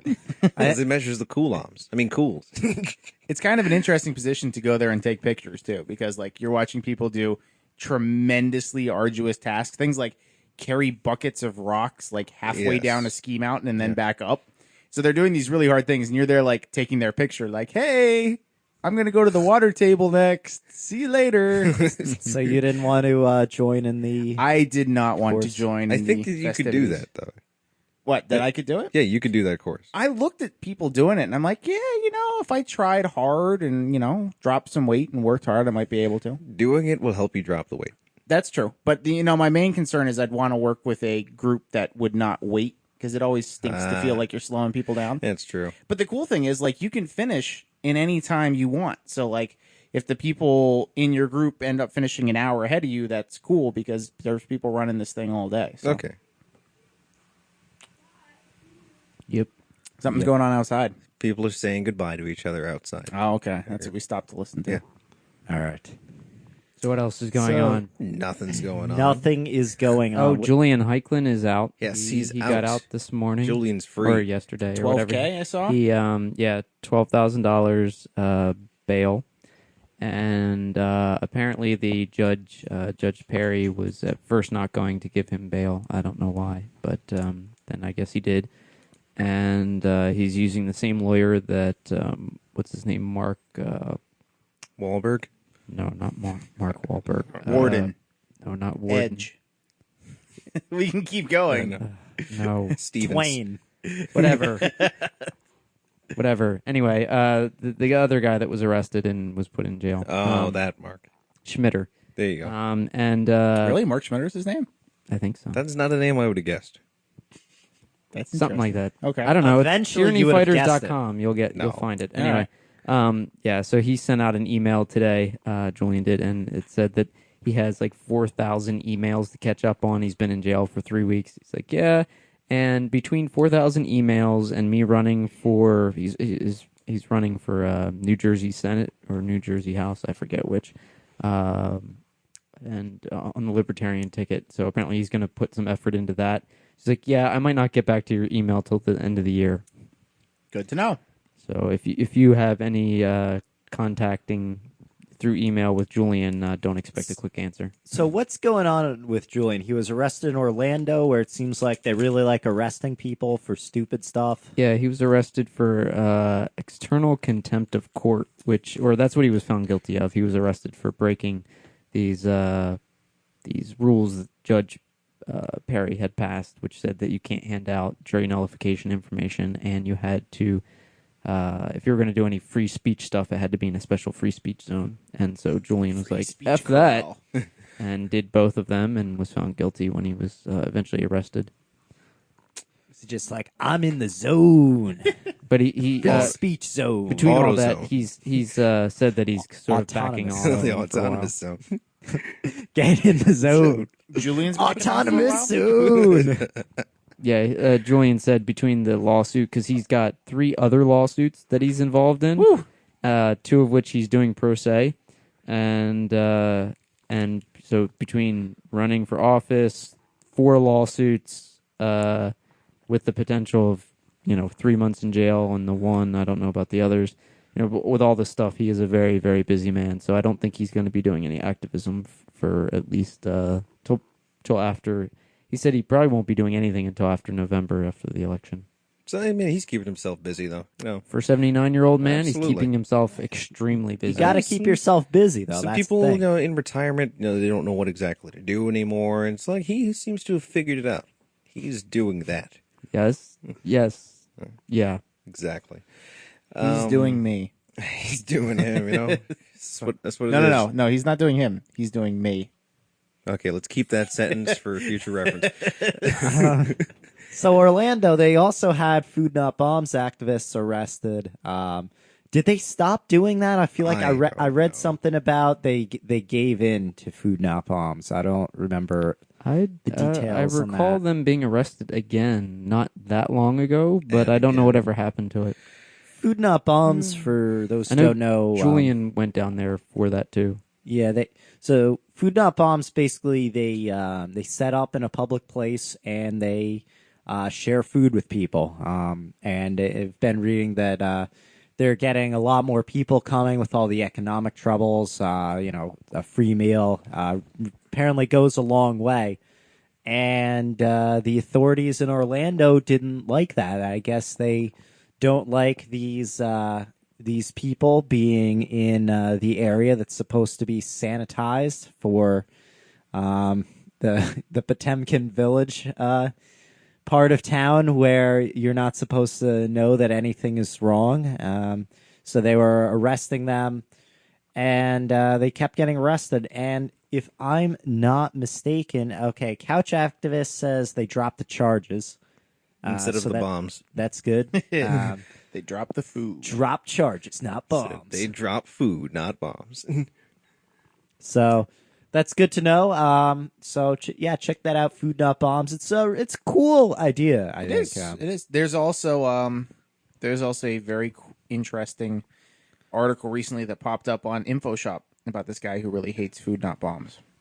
Okay, And, why? is He he prefers from- the bombs. Is he No. in the rival organization Food and Bombs? No, he thinks it's an and butter? astoundingly racist organization. I So see. he thinks it's white kids going to public parks to feed Oh, black yeah, I people to remember feel that. good about themselves. Yeah, I remember that. Yeah. It was Well- it was an interesting little thing where you're like, wow, okay, guess that's how you feel. Don't care, not even a little. All right. Other things to talk about. You know that just recently, this last weekend, it was the 10th anniversary of 9/11. So the September 11th attacks took place 10 years ago. I'm pretty sure everybody in the room remembers where they were when it happened or when they found out about it. Yeah, I went down to Ground Zero. On September 11th, just a couple of days ago. I was thinking of doing that, but then it's like, man, it's just going to be locked down full of politicians. Like, that's when I don't want to go there. You weren't anywhere near the politicians anyway. You couldn't get near them. Okay, were they not at actual Ground Zero? No, or- they were at Ground Zero. You weren't. Okay, oh, you weren't. Right. Okay, So you were in the the blocks around there, like you're on Vesey you're in Street. Ground One. You're in the Yeah. free speech zone. Yeah, you're like Vesey Street or something, or Liberty Street, and so you're out there looking at the big giant screens that they have set up that are showing you the footage of That's the not ceremony. creepy. Yeah, it's- Big giant screens. yeah, Come the- on. the big giant screens are showing you the ceremony, and the ceremony is the survivors, surviving family reading the names of the dead. And they're reading just thousands and thousands of names, and so I'm on. I started with the A's, and hung around all the way until the D's, and I just couldn't take it anymore. And they were talking at the end of the names section. They would say and also, my father, we miss you, we love you, or and my brother or sister or mother or cousin or whatever it was. It was always something, and it's very emotionally draining. Like it would just keep on going. Yeah, and so eventually I just had to walk out of there, and I found I put it up on G Plus that I just couldn't do it anymore. So Perry said no, just get out of there, do something useful, and so I went to the Dwayne Reed, bought some candy bars, and then walked out and headed uptown. That sounds useful. It was not very useful, but at least it was something else to do with my time that was not be around something emotionally exhausting like that. I mean, At the end of an emotionally exhausting weekend, anyway. And chocolate makes everything better. Yeah, it was mostly caramel. No, luxurious. Yeah, was it pure luxury? It was not pure luxury at all. It was Was it pure pee? luxury? I Because got that's your other option. Your options are pure luxury or pee. okay. All right. It was the caramel Milky Way, which was pretty good. Payday, a 4-bar Twix thing, and Dude, how much candy did you buy? Did you have like candy lunch? yeah, it was something like that. I was eating that until the next day. Hey, So I what's kinda- wrong with candy lunch? Yeah. I have candy breakfast and candy lunch regularly. I know. We get the 4 basic food groups of candy canes, candy corns, and syrup. Ugh. Yeah. See, I have like a Cliff Bar for all every made from occasion. corn. So Cliff Bar. Yeah, they have several Cliff Bars out now for. My candy bowl at work, I had one of like my project managers came in this morning at like 8:30 in the morning and looked at the candy bowl. She's like, "What's going on?" Because the bowl's only like a third of the way full. And Yeah. normally it's mounding Just over. eating all the Like candy. the French guy hasn't filled it back up. It's all his fault. Oh, candy. Because I keep putting Japanese candy in there, and then like, look, I've filled this thing like 3 times in the past month. I'm done for a while. Just but, throw in some Japanese candy that tastes like scalp or something. Yeah, but anyway, most Did you Japanese. say scallops or scalps? scalp. Scalp. Yeah. Yes. Did you remember that from that Seinfeld episode where Elaine's eating this Chinese chewing gum and it tastes like scalp? How would you possibly know it tastes like scalp? Do you I'm like sure that- pick Apparently off you gotta eat scabs? scalp, too. No, I'm sure that a person has had their mouth or lips on a person's scalp and it's like like a kiss or something, and that's just what it tastes like, and you're just tasting Not that this I thing. It doesn't No. matter. Anyway, Japanese candy is usually very, very good. It Like, I get depends the on the high candy you chews. get. High chews, those are awesome. They were on sale at Mitsuwa the other day, so I bought like 4 bags of them. I'm a fat kid. Yeah, I want strawberry Pocky and strawberry Yam Yams, and then I'll eat Pocky? that. I don't understand. Pocky. It makes a nice sound. That's the No. whole point of the Pocky. It makes a great sound, and it tastes great. They taste all right. They're just cookies. Yeah, they're cookies with a little dip on them, and then And you they're eat them. expensive. Yeah, but if you get They're all if you expensive, get a but the really hard good candies are deal better. on it. Okay, let's stop talking about candy for a bit. it's We're one of the talking- most Awesome. We're going to talk about Liberty Fest because somebody asked about Liberty Fest. Liberty Fest Yeah. was. Oh, I don't get to say my Pocky thing. All Go right. ahead. Go ahead. Go ahead. I was going to say it was one of the Pocky is one of the racial slurs I have heard that had to make me think the most. So somebody used the term Pocky as a racial slur, and I'm like, Like what do a you mean? Pakistani? And they're like a cracker in a chocolate coating. And I'm like, wow. Oh, okay. And they meant a black guy who acts white. Okay, yeah. But I'd never heard that before. But I mean, I only eat the strawberry Pocky. So. This person was talking about chocolate. So you act red. Like a communist? Like a communist. Well, what's the you're a communist who acts like a southern cracker? Is that how it works out I then? guess. Man, this is just really complex is. here. Be a Southern cracker who acts like a communist. Because he's Okay. put on the Okay, there he's we put go, on the yeah. right- yeah. Hell, maybe I'd be better off being a narco-communist. There you go. Ancom, baby. Do, Yeah, do but they get better candy? they get some better. I candy. doubt They get They get state paydays sanctioned and, candy. No. They get 100. What are they? 100 grands and paydays and. They We were get- talking about this before. Someone asked in the chat room, "What's the most communist candy or something?" What would be Marx's favorite candy? I don't know. Probably like a proletariat something. No, Three Musketeers. Fake Nutella. Yeah. Anyway, It's Liberty probably just Fest. chocolate Yeah. in Two. a bar. Liberty Fest. We went to Saturday, afternoon to Saturday night. It was pretty good. I disagree. I mean, I don't have anything against the people who For the- put it on. I for the think am- they did a fine job. I For just the think, amount of money, it was great. but the setup was all wrong. Right, the setup was totally wrong. But because that's they the didn't- event, They had and no that's the idea problem. how to either decide whether they wanted to be a speaking event or not. And said it was not a speaking event, even though they invited speakers and made it seem like it was. It took place in a bar. There were speakers. club. It took place in a club where there were bars around. Where and there people was, under 21 were not invited. Exactly. People under 21 could not come. And so there were speakers who stand up on the stage where I suppose you would have bands or something For like that. dancing or And something. stage dived. Yeah, and no, they were just there giving their talks, trying to get above the rabble that was in the audience. People were just there socializing. That's what it was. And then you couldn't have those two things. I thought when I first saw the announcement, I didn't know what the venue was going to be like. I thought that it was going to be a breakout session where speakers would be giving talks at certain things, and then there would be a mingling place as well, like maybe like a hall session or something. But no, it was more, everything was just stuck together. You couldn't go to any individual speakers. You had to be there for all of them if you were going to be there. And then people, we waited for Tom Woods. Tom Woods' talk seems to have been the whole capstone of the thing. And it was pretty good. So I'm glad Tom Woods came out and gave a talk. Met Stefan Molyneux again. Saw Adam Kokesh, and I walked across the street with him because I spotted him crossing the street.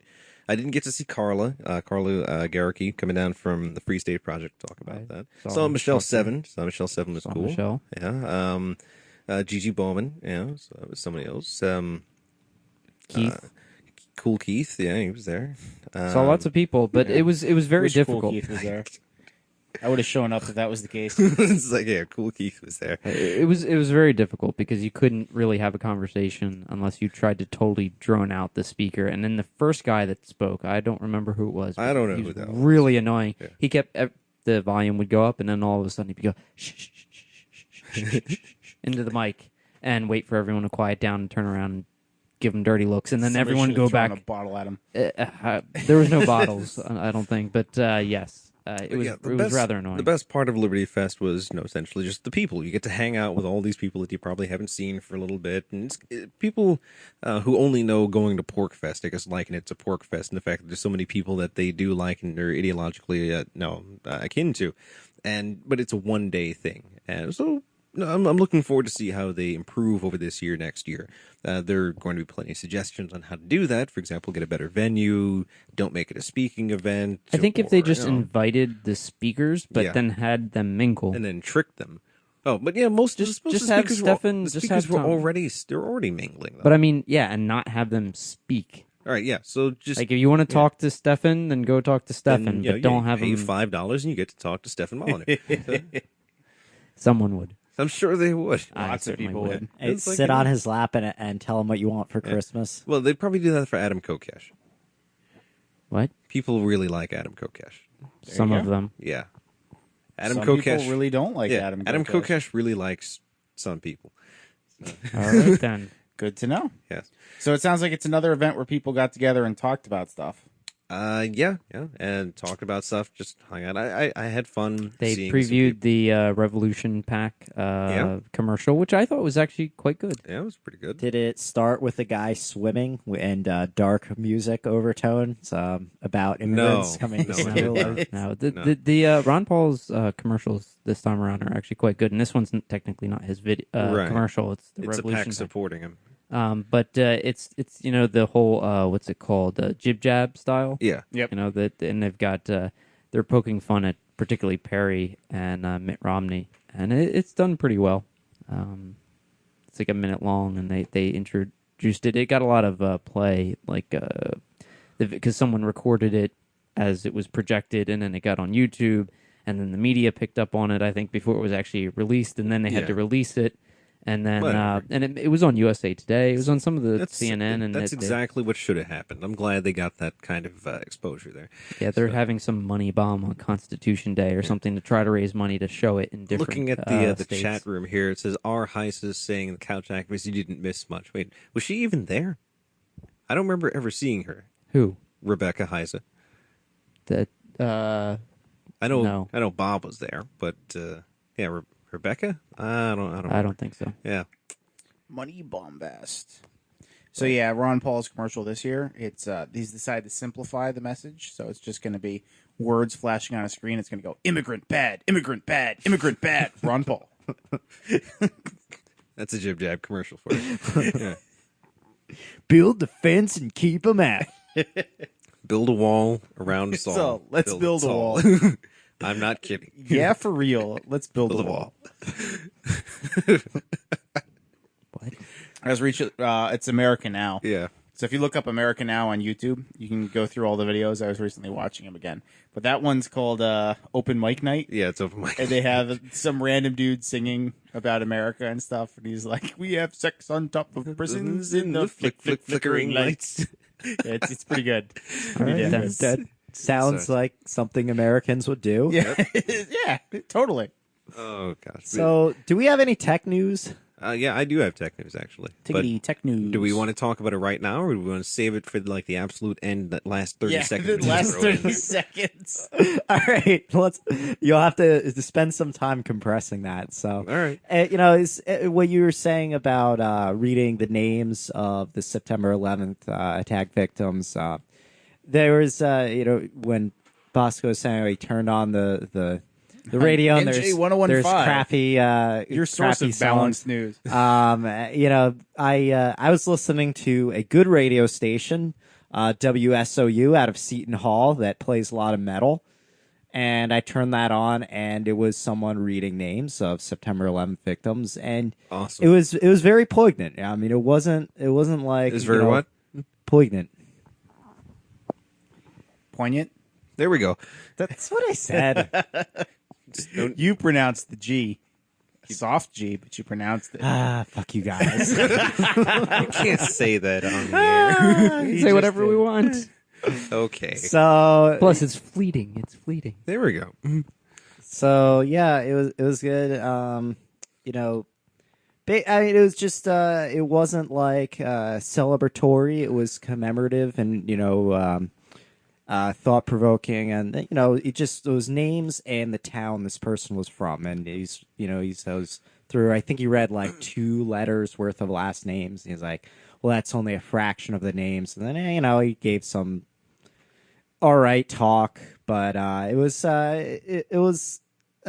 interesting to actually have these people humanized, because I think too often the 9/11 thing is that this was an attack on America, and it was, but the actual human element of who gets hurt in this conflict between two competing centers of power, basically. The one trying to exert influence globally, the other, Trying to exert influence globally. Yeah, but I guess more regionally. But It's a war between the globalists.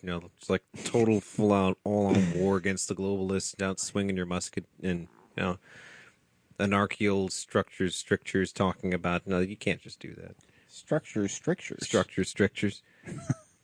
I had an interesting on 9/11. I went to the homebrew store, and I was wearing my Freedom, my anti-gov T-shirt.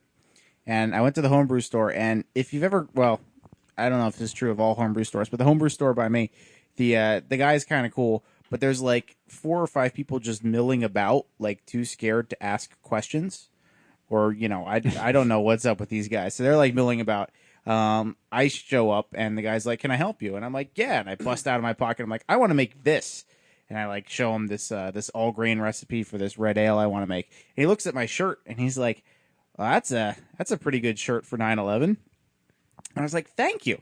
So he helps me, and he grinds up the grain for me, and he gets me all this stuff, and he's talking to me probably for like a good solid 5-10 minutes, something like that. And I go to pay, and I bust out some cash, and he's like, "Oh, cold hard cash." He's like, "Nobody uses that anymore." And I'm like, "Did you see my shirt?" It's like if there wasn't all these people here, I'd be like, "I will pay you extra if you don't pay tax on this." But I didn't say that. So anyway, Probably should have, though. I probably should have. That's what I tend to say at the farmers market. Do and it next time. They just kind of nod, and they're like, Yeah. "Yeah, whatever." I'm like, "It's the farmers market. Nobody's paying tax anyway." But yeah. So he gave me my stuff, and that was about it. So that was what I did.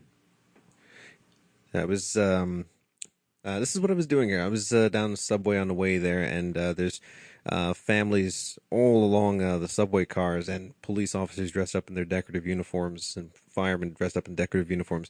This is a guy here at the edge of the platform holding a placard with the face of his murdered relative. Apparently, it was a brother of his. He's 10 years older than he was when he died now. So it's just this was everywhere. Like if you look in the sign, it says 9/11 Memorial, use stairs at the end, so you'd use it. And that was a bad idea anyway, because you had to go all the way back around. But yeah, I'm walking around getting these handouts from people. This one said something about prayer beads or something. This other one was a prayer station. Here's a picture here. Here's a picture of a cross that was there down in the ground zero. These are from That's a different pretty handouts. famous picture. Yeah, these are different handouts. It's about saving the cross that was down there at ground zero. Let's see. Here's a picture of just the press of the crowd. For some reason, a cop wearing this weird hat. This is the Freedom Tower, still in construction here. This is one really interesting picture, the one that I actually put up. Yes, a guy dressed up. I took some video too, but this is a guy dressed up in this, old priestly robe. It's like Jewish priestly robe. And he's holding up these things that look like commandments. And on the front of his jacket, instead of in words saying Hebrew, it says Isaiah 24, Matthew 24, Luke 21, Peter 3, Isaiah 53. These John are his 3. favorite NASCAR drivers. These are chapters and verses from the Bible, and he's holding up a sign that says, "Be wise and repent. The time is fulfilled, the end is at hand." And right here, a big Bible verse. This is what's at ground zero. Be wise and rewind. Yeah. Be And a bunch of kind. truthers, which I hung out with because I know a couple of them. This is a guy holding a Veterans for Peace flag. So that at least they were there. And then we got, fondled and kind of groped, and then, I had to take everything out of my pockets to get into the place, which wasn't even ground zero anyway, but it was something. And you know what I did on 9/11? What's that? I stayed home and I watched Star Trek: The Next Generation all day. More Star Trek. Wow. That What was a season good you on? thing. I'm near the end of the 6th season. So How's he getting to the end? Like 11? 7. 7? Yeah, there's Oh, only 7. that's not bad. Yeah, everyone thinks that all the series were longer than they were. The original was only 3 seasons. Yeah. It's easy to get through that series. They're long series. Or it's still It's long. pretty long. Yeah, it's but like still a good. lot more episodes than Farscape. I know because I was trying to figure out what to watch next. Yeah. Now that school started, you haven't started it yet? No, I've got no time to watch anything. I go home and I go to sleep, and then I wake up and I go to school. You got to do that And for then the you come weekend. to Thinking Liberty. Yeah, Yeah, weekend. No, watch like Saturday morning. Wake up, Farscape. weekends are like laundry, Screw laundry. food. You got enough. You need to clothes. get those glasses with the monitors in them, and then you can just walk around Watch it and all the watch time. it all the time. Run into things. That'd be good. That'd be good. I mean, I just turn on the TV, the Thinking Liberty TV. I turn that on, and then I sit at the computer and then watch the episode. the Thinking Liberty brand television over there. Yep. We make it ourselves. You can buy the full line of Thinking Liberty electronics at thinkingliberty.net. Thinking Liberty computers, Thinking Liberty iPods, Actually, Thinking you Liberty can. coolers. If you buy things through Amazon, amazon.thinkingliberty.net, which all the links to the music, well, most of the links to the music on the site go to Amazon, you can actually get sort of branded Thinking Liberty stuff. So if you're going to buy a TV from Amazon, go to amazon.thinkingliberty.net first. And if you mail it to us, we will write thinkingliberty.net on it in marker and then On send the it front. to you. And then it will be an official thinkingliberty.net Or device. or you could pay us to you could fund us to like fly to your home or whatever, and then we'll do it in person if you'd like. So for the record, Young's Double Chocolate Stout significantly better than Bosco the Royal. chocolate maple porter I brewed. Yeah, significantly better. Mine has that nasty Bosco tangy taste. Nasty. Did you boss. actually use You Bosco should to make it? stop putting I your should. balls in what you're brewing. and Apparently, I should. Apparently, I have some sort of issue. you need to use someone else's That's balls. clear. So- Anyway, well, it's technically it's Biles contest. So, which did you prefer? Contest. Oh, That one. that was tough. They were both pretty bad, but for totally different reasons. Well, not totally different reasons. They were both just. Bleh. I didn't think the double chocolate was really that bad. Okay, so we got one vote for Young's. I vote that for works. Young's. Yeah, go ahead. You vote That's for fine. Young's. All right. All right, it's unanimous. It was Young's. There we go. All right. Something else I wanted to point out, moving off from the September 11th thing, was a post by my friend Perry on G+. That was a good that he post. It was an excellent thing, so I reposted it and said that this is probably the most moving, most profound thing that you're going to read all day, and I recommend you read it all from beginning to end. And I'm not going to read it here on the air because I read it out loud another time to other people, and it was really good. I actually teared up reading it the second time. And where can people You can read find this on Google Plus if you just even Googling for say Perry Metzger September 11th. You'll find something there. So yeah, and I hope it gets reproduced and reprinted all over the place. Yeah, it was very well done. So, how about the security around September 11th? Now, I mean, I would assume that there would be heightened security on the 10th There anniversary was. of September 11th, just, because they would just assume that that would be a likely, day for someone to attack. I think that, I guess maybe I'm just getting a little jaded, but when the state just gives these very vague, existential, there's someone out to kill you threats, it's like, all right, maybe Existential. it's just lingering in the background. You don't really, they're not really giving you details. There's someone out to kill you, and that adds meaning to your life. They It eventually, does. it makes you important. It certainly does. They want to kill you because you're American, and that makes you awesome. I'm pretty sure that wouldn't be considered existential. That would be considered American. So anyway, they did give little details, like they had some intelligence, they had vague descriptions. I think it was 2 people who they were lost track of, who they think might have been up to something. And then, you have cops out with assault rifles. You have them searching inside, delivery trucks and things like that. And it's like, well, what do you say to that from a libertarian perspective? Obviously, you can go one way and say, well, they're just magnifying these threats to get more power, and that's obviously always a motivating factor for the state.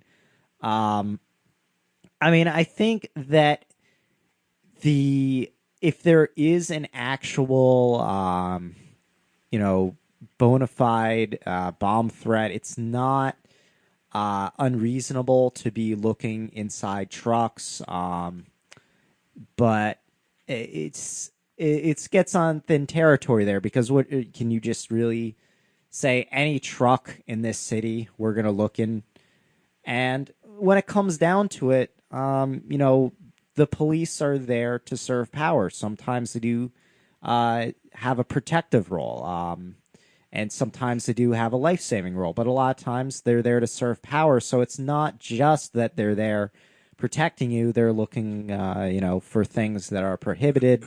And I think if you had a more equal relationship between the security forces and the people, that this would be less of a problem. It would be, citizens or individuals, and, they would actually be there protecting people, and you wouldn't necessarily have to worry as much about, them looking in your stuff, because it wouldn't be as big of a deal, because they wouldn't really be out to get people as government forces often are. So it's just something to think about. I don't really think that's really the answer, but I think that's really part of the answer, that there is this unequal relationship, and that means that there is not a commonality of interest necessarily between security forces and the people. Duly noted. I think so. So the other thing, people critical of police out with assault rifles, and in a sense, yeah, it's security theater. It was But- definitely security theater. Definitely. There's a good question for you in the chat room. How would an anarchist territory deal with a terror threat? Well, we kind of got into that a little bit, but I want to talk a little bit more about, cops with rifles. Now, if there's just like a person carrying a rifle in public, that's not really something that is a threat. Obviously, any person with a weapon is a potential threat, but you Any can't- person without a weapon is a potential That's threat. true. But people have the right to carry personal weapons, and rifle certainly falls among those. Of course, with the unequal relationship between the state and the people, the state carrying a weapon is an example of showing political power that they can do this. So that once again gets into different territory than if you have a voluntarily funded and established security force, doing it the professional style, because people who are just going to and from work, commuting an hour, probably not going to be carrying heavy weapons with them if there's an actual terrorist threat. So I could definitely see that task being delegated to professionals. So what do you guys think? Yeah, I could probably see that in some sort of, let's say an anarchist territory, depending on what people actually mean by the term anarchist. I'm going to say that in my vision of an anarchist territory, that, yeah, that probably is going to be a thing. That instead of everybody taking it upon themselves to provide their own security for themselves or whoever, that they probably will delegate it to somebody that they actually hire, not someone who is presumed to be hired, which would make it something like a state. So I think that that might happen. But eventually, there will be enough research done into the conditions of a society that people will simply say that, okay, maybe we don't need these things anymore. And they'll say that, well, there'll simply be less caring overall, and society will simply have less open carrying of certain weapons.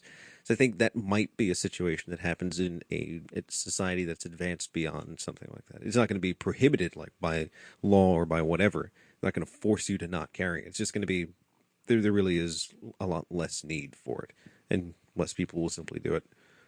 Yeah, I mean, I kind of agree with that. I think that if you are dealing with things at the level where you're like, okay, well, we could stop this with an assault rifle, then you're already dealing with the symptoms of a much larger problem.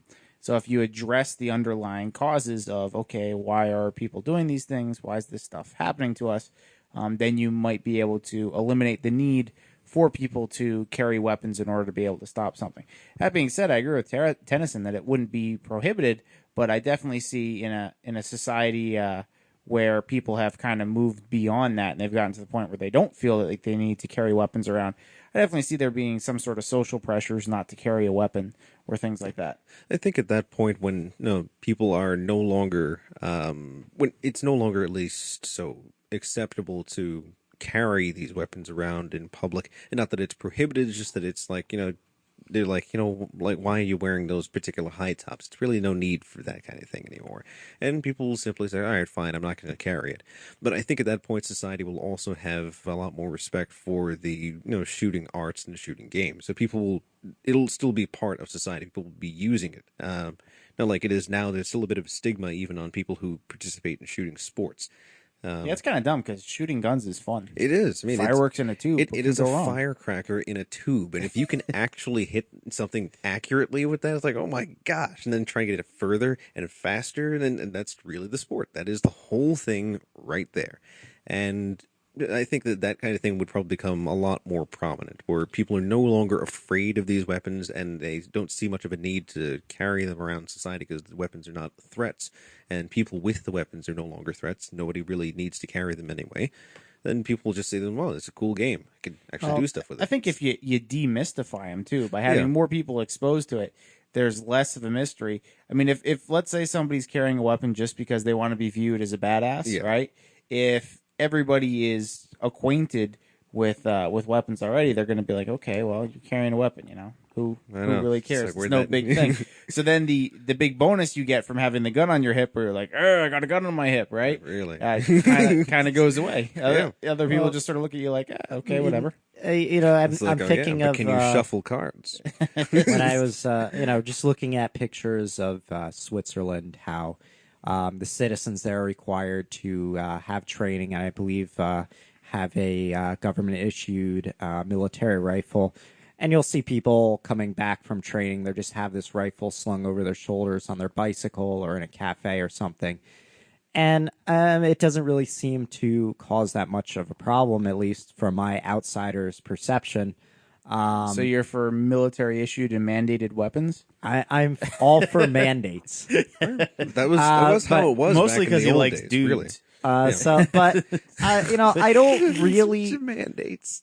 I think that having a more rational foreign policy, or no foreign policy, if you want to take that approach, will definitely have a peace dividend. You're gonna have a benefit where you're not going to be motivating people to reject the West, to hate the West, to want to kill people who are from the West as much. But I think there is a potential for an anarchist society to have a lot of enemies. And, a state might not want to just invade, roll tanks across the border. That might not look good politically, but there are a lot of covert operations that take place in the world. And you might see a shooting scenario, a bombing scenario. And I think that these are things. I mean, you see how people want to react to these things. We have to do something to stop this from happening, and I think that could be a point that states use to destabilize an anarchist society or attempt to. So in that manner, I do think that there is a need to think about these things in an anarchist society. That it's not just going to go away from demotivating the current types of attacks that we're seeing. That being said, I don't think that it's a necessary thing that you're going to have an anarchist society that the societies around it all want to destroy. I think that you might have more of a widespread evolution in a libertarian direction, and some states, some areas will be more advanced than others in that. So that's a way to defuse some of this. And when it comes down to it, like even though what I'm saying is kind of in disagreement with what Bosco is saying, once you get to the point where you need to bring guns in and you need to deploy force, then I think somewhere you have failed along the way. That it might be an unavoidable failure in some circumstances, but not necessarily. There's probably something you could have done back before to not get to that point. Fair enough. Is it tech news time? Do we have any? If you want. Do we have any counterterrorism tech news? You No. know, detecting bombs without invading liberty. Nah, probably not. But there is, I'm sure this thing has applications to counterterrorism anyway. It was pretty cool. Powerful magnets hamper our ability to lie. Yes. So This was sounds like it could end up being very stated. This sounds like a This sounds a very creepy. like a bad movie, like one that you just don't want to watch. So over at, I found it originally at Kurzweil AI, and they were linking to something at New Scientist. And so, right, researchers at the University of Tartu in Estonia found that by applying transcranial magnetic stimulation to the dorsolateral prefrontal cortex, seems That to sounds hamper- awful.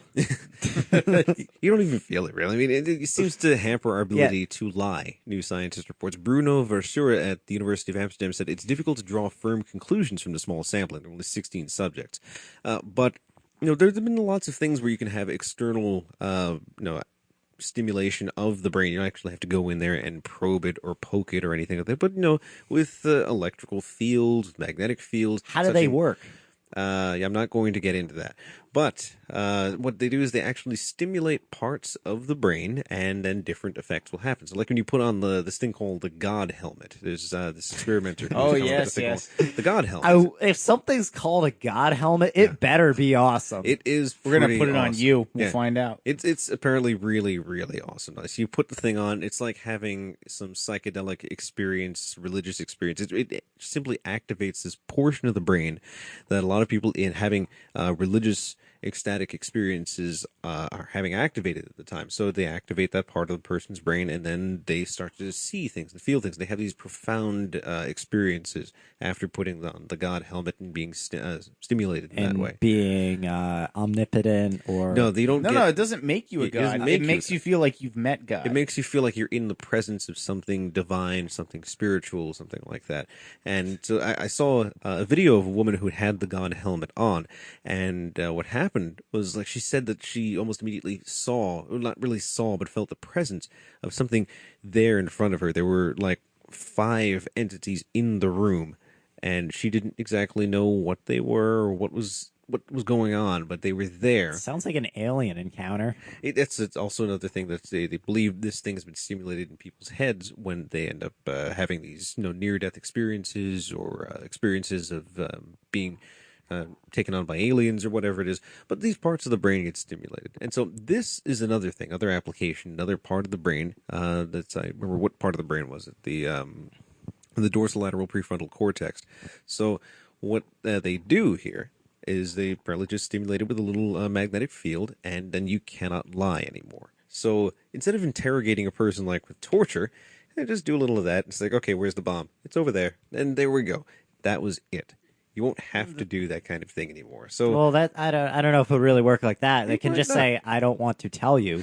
they could, but then again, you don't have to. They might not have the will Is the to bomb do such here? a thing. Is the bomb there? Yeah, they might not have the will to do such a thing. You'll be asked a question, and you won't be able to lie or evade the answering that kind of thing. This You'll simply sounds just like- start releasing. It's like, Sounds like another one of those technologies that would be great if not for our current power relations, because you're gonna get certain people using this technology for evil, and it's gonna be harder to resist them. What applications do you see for this technology that's great? I'm curious. I mean, for telling the truth, but how evil can you get, really? So, I'd like to put it on every single politician, on every single Parliament, Congress, Senate, everywhere at all times, every speech. Give it to them and see what exactly what they're going to say. I like beer. Every speech, gives Every single one of them. I want to see what happens and have the people watch this thing. It's an So experiment to run. this- I'm So so curious this as is, to what this is the Darian's plot positive you're cooking uses up. are. I want to see what your negative uses are. I don't even. Well, yeah. what you were saying, what if there is? Yeah, you could use it to interrogate people. You could. Use is that even ethical to use this to interrogate people? And at what point does Yes, does yes, a it is. reasonable what does a do you have a reasonable suspicion? Do you have beyond a reasonable doubt enough where it would be ethical to use this on someone where I don't know if there's actual evidence against them. I mean, you can't just use it on people to see like have what- you broken the law? Yes. Okay. Hell yeah, Then you go through the list. Yeah. all of them. And so that kind of thing, sure. Now, if there's an actual ticking time bomb scenario, instead of saying, well, now we have to torture it, and this is exactly why we have to have torture be, protected and legal and rare or whatever they wanted to say about it. No, that's not even an option anymore. And I mean, if the person freely told you the truth about whether or not there was a bomb, then I don't really see how that would be something objectionable either. But they if- didn't freely tell I you. know, but if they freely told you the truth, then I don't see how that would be objectionable. If they lied to you, then no, that would be something. Now, since they're not actually freely telling you the truth, but they are telling you the truth, then I think that it's simply less morally objectionable. It's less morally upright, but at least it's also getting that sort of thing. So you have to be balanced against what it's getting. So instead of simply just like saying from the beginning, we can't do these things, but I think if it's balanced with why can't we do these things, like what is it being put against? Is it saying like we can't do these things for these reasons? We can't do these things this way? We can't do these things these times? I mean, what exactly is it that we're saying? I think that if a person has information that they are holding and it's going to lead to the deaths of millions of people and it's not going to actually harm them, it's not going to do any kind of damage at all to them. It's probably going to be about a second, and we can confirm or deny their story. Like, are they actually telling the truth to us when they say they don't know? Or say, like, are they telling the truth to us when they say that, yes, they do know? That would be another way to weed all these people out. And I think that would be the emergency situation where it needs to be used. I think the countermeasure to this, I guess, is to convince yourself of something that because I mean, if you believe it, then you're gonna. It's not really. Is that conceived by your brain as being a lie, or do you just I get don't even uneasy? know if you can do that. I mean, So, like, I'm sure there's magnets that you can hook up to your brain to Yeah, make just- you believe random stuff. I'm what if sure. you just, I don't know uh, if they've made that. What if you use that But they thing made from this Men one. in Black, where you just erase your memory All right. of something? Well, if Yeah, or you you find can me make one up of those, if you find me one of those, I would like to, get it used. But here's this thing: it exists. That is true. We got to get our hands on this God helmet, by the way. Yeah, the God helmet, pretty You know, good. talking about. I think it'd be pretty cool. But I think we Yeah, should it have. makes you invisible to God. We should have bile test beers and then put on the God helmet and have religious experiences and talk about them. we should just put the mic in front of his face while the God helmet's on him. I'll speak into the beer again. I have to say, if this is going to be anything like those head massagers, that'll be awful. Head massagers. You know those I'm things imagining that, obviously it's not the same thing, but I'm just saying. The Orgasmatron. I mean, dude, the thing that I did the other when, the thing I gave you. that made me almost die. Like my you almost died. dude, like You felt great. no, it felt awful. Like my face, like. I don't usually like saying my vulnerabilities in public here, but I'm going out just for you, the listener, and you guys here, dude. Those head massager things, like my like jaw slackens and opens, like I get a headache. My knee gives out, like one of my knees will just like buckle when you put one of those things on my head. Like You are all kinds of messed up. That's if like this happens to you. That's like how to take me out, is to come up behind this thing with a head massager, and I'll just be like, like I start twitching. It's like it's really bad. I know, because I did this to you, and it was so much fun. What? It was hilarious watching this happen. It was like I didn't mind for a while, but then it actually started causing me physical pain. And like, It's because you're resistant. and then someone did it. Someone Yeah. like did it to me. Like a little while later, there was one someone was selling, Yeah. and I just like put it on my head. I was like, don't ever do that again. That just makes you really uncomfortable. We are so getting one for Yeah. the studio. I mean, I have a bunch of them in a box that I got for resale, but no, like, it's really funny to watch it happen to you. So, Sorry. It reminds just me of is. like scaring, those goats that you startle Oh when yeah, they fall pass over. out. Oh, the fainting goat. Yeah, yeah. But when you said God helmet, I was thinking of Doc Brown from God helmet. Back to the Future. That crazy mind reading device that he has. Oh, Yeah. okay. Pretty Yep, yep. good. Which Back to the Future was that in? One. The first one. Yeah. The first one when It's he goes early in the when he goes beginning. back when he goes into the past into the 50s. okay, yeah. He's Yeah, working on a 60s, stupid whatever. invention. So Yeah, it doesn't work. He tries to read Marty's mind. It doesn't work. eventually he hits his head, apparently. So then he gets the idea for the hanging- flux capacitor. All right. On that note, you want to wrap it up?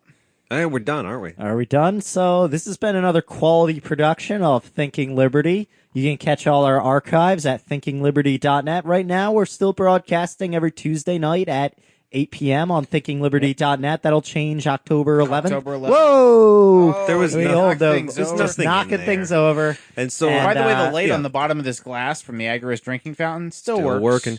Yeah, so October 11th is the date of the pickle tickling contest, and Yep. so what we have Send us your pickles. to tickle, and so then after that, I don't think we will probably have some of the schedule worked out. Or are you working on it? Yes, we're all working on it. Very good. Working very hard. All right, so that doesn't sound like we're taking it seriously, but I assure you we are not. Okay, we got to go. Time is up. Everybody say goodbye. Bye. Live free. Exactly. Keep calm. Keep calm. Everything's all right. Keep calm, become an anarchist. Go shopping. All right. Good night.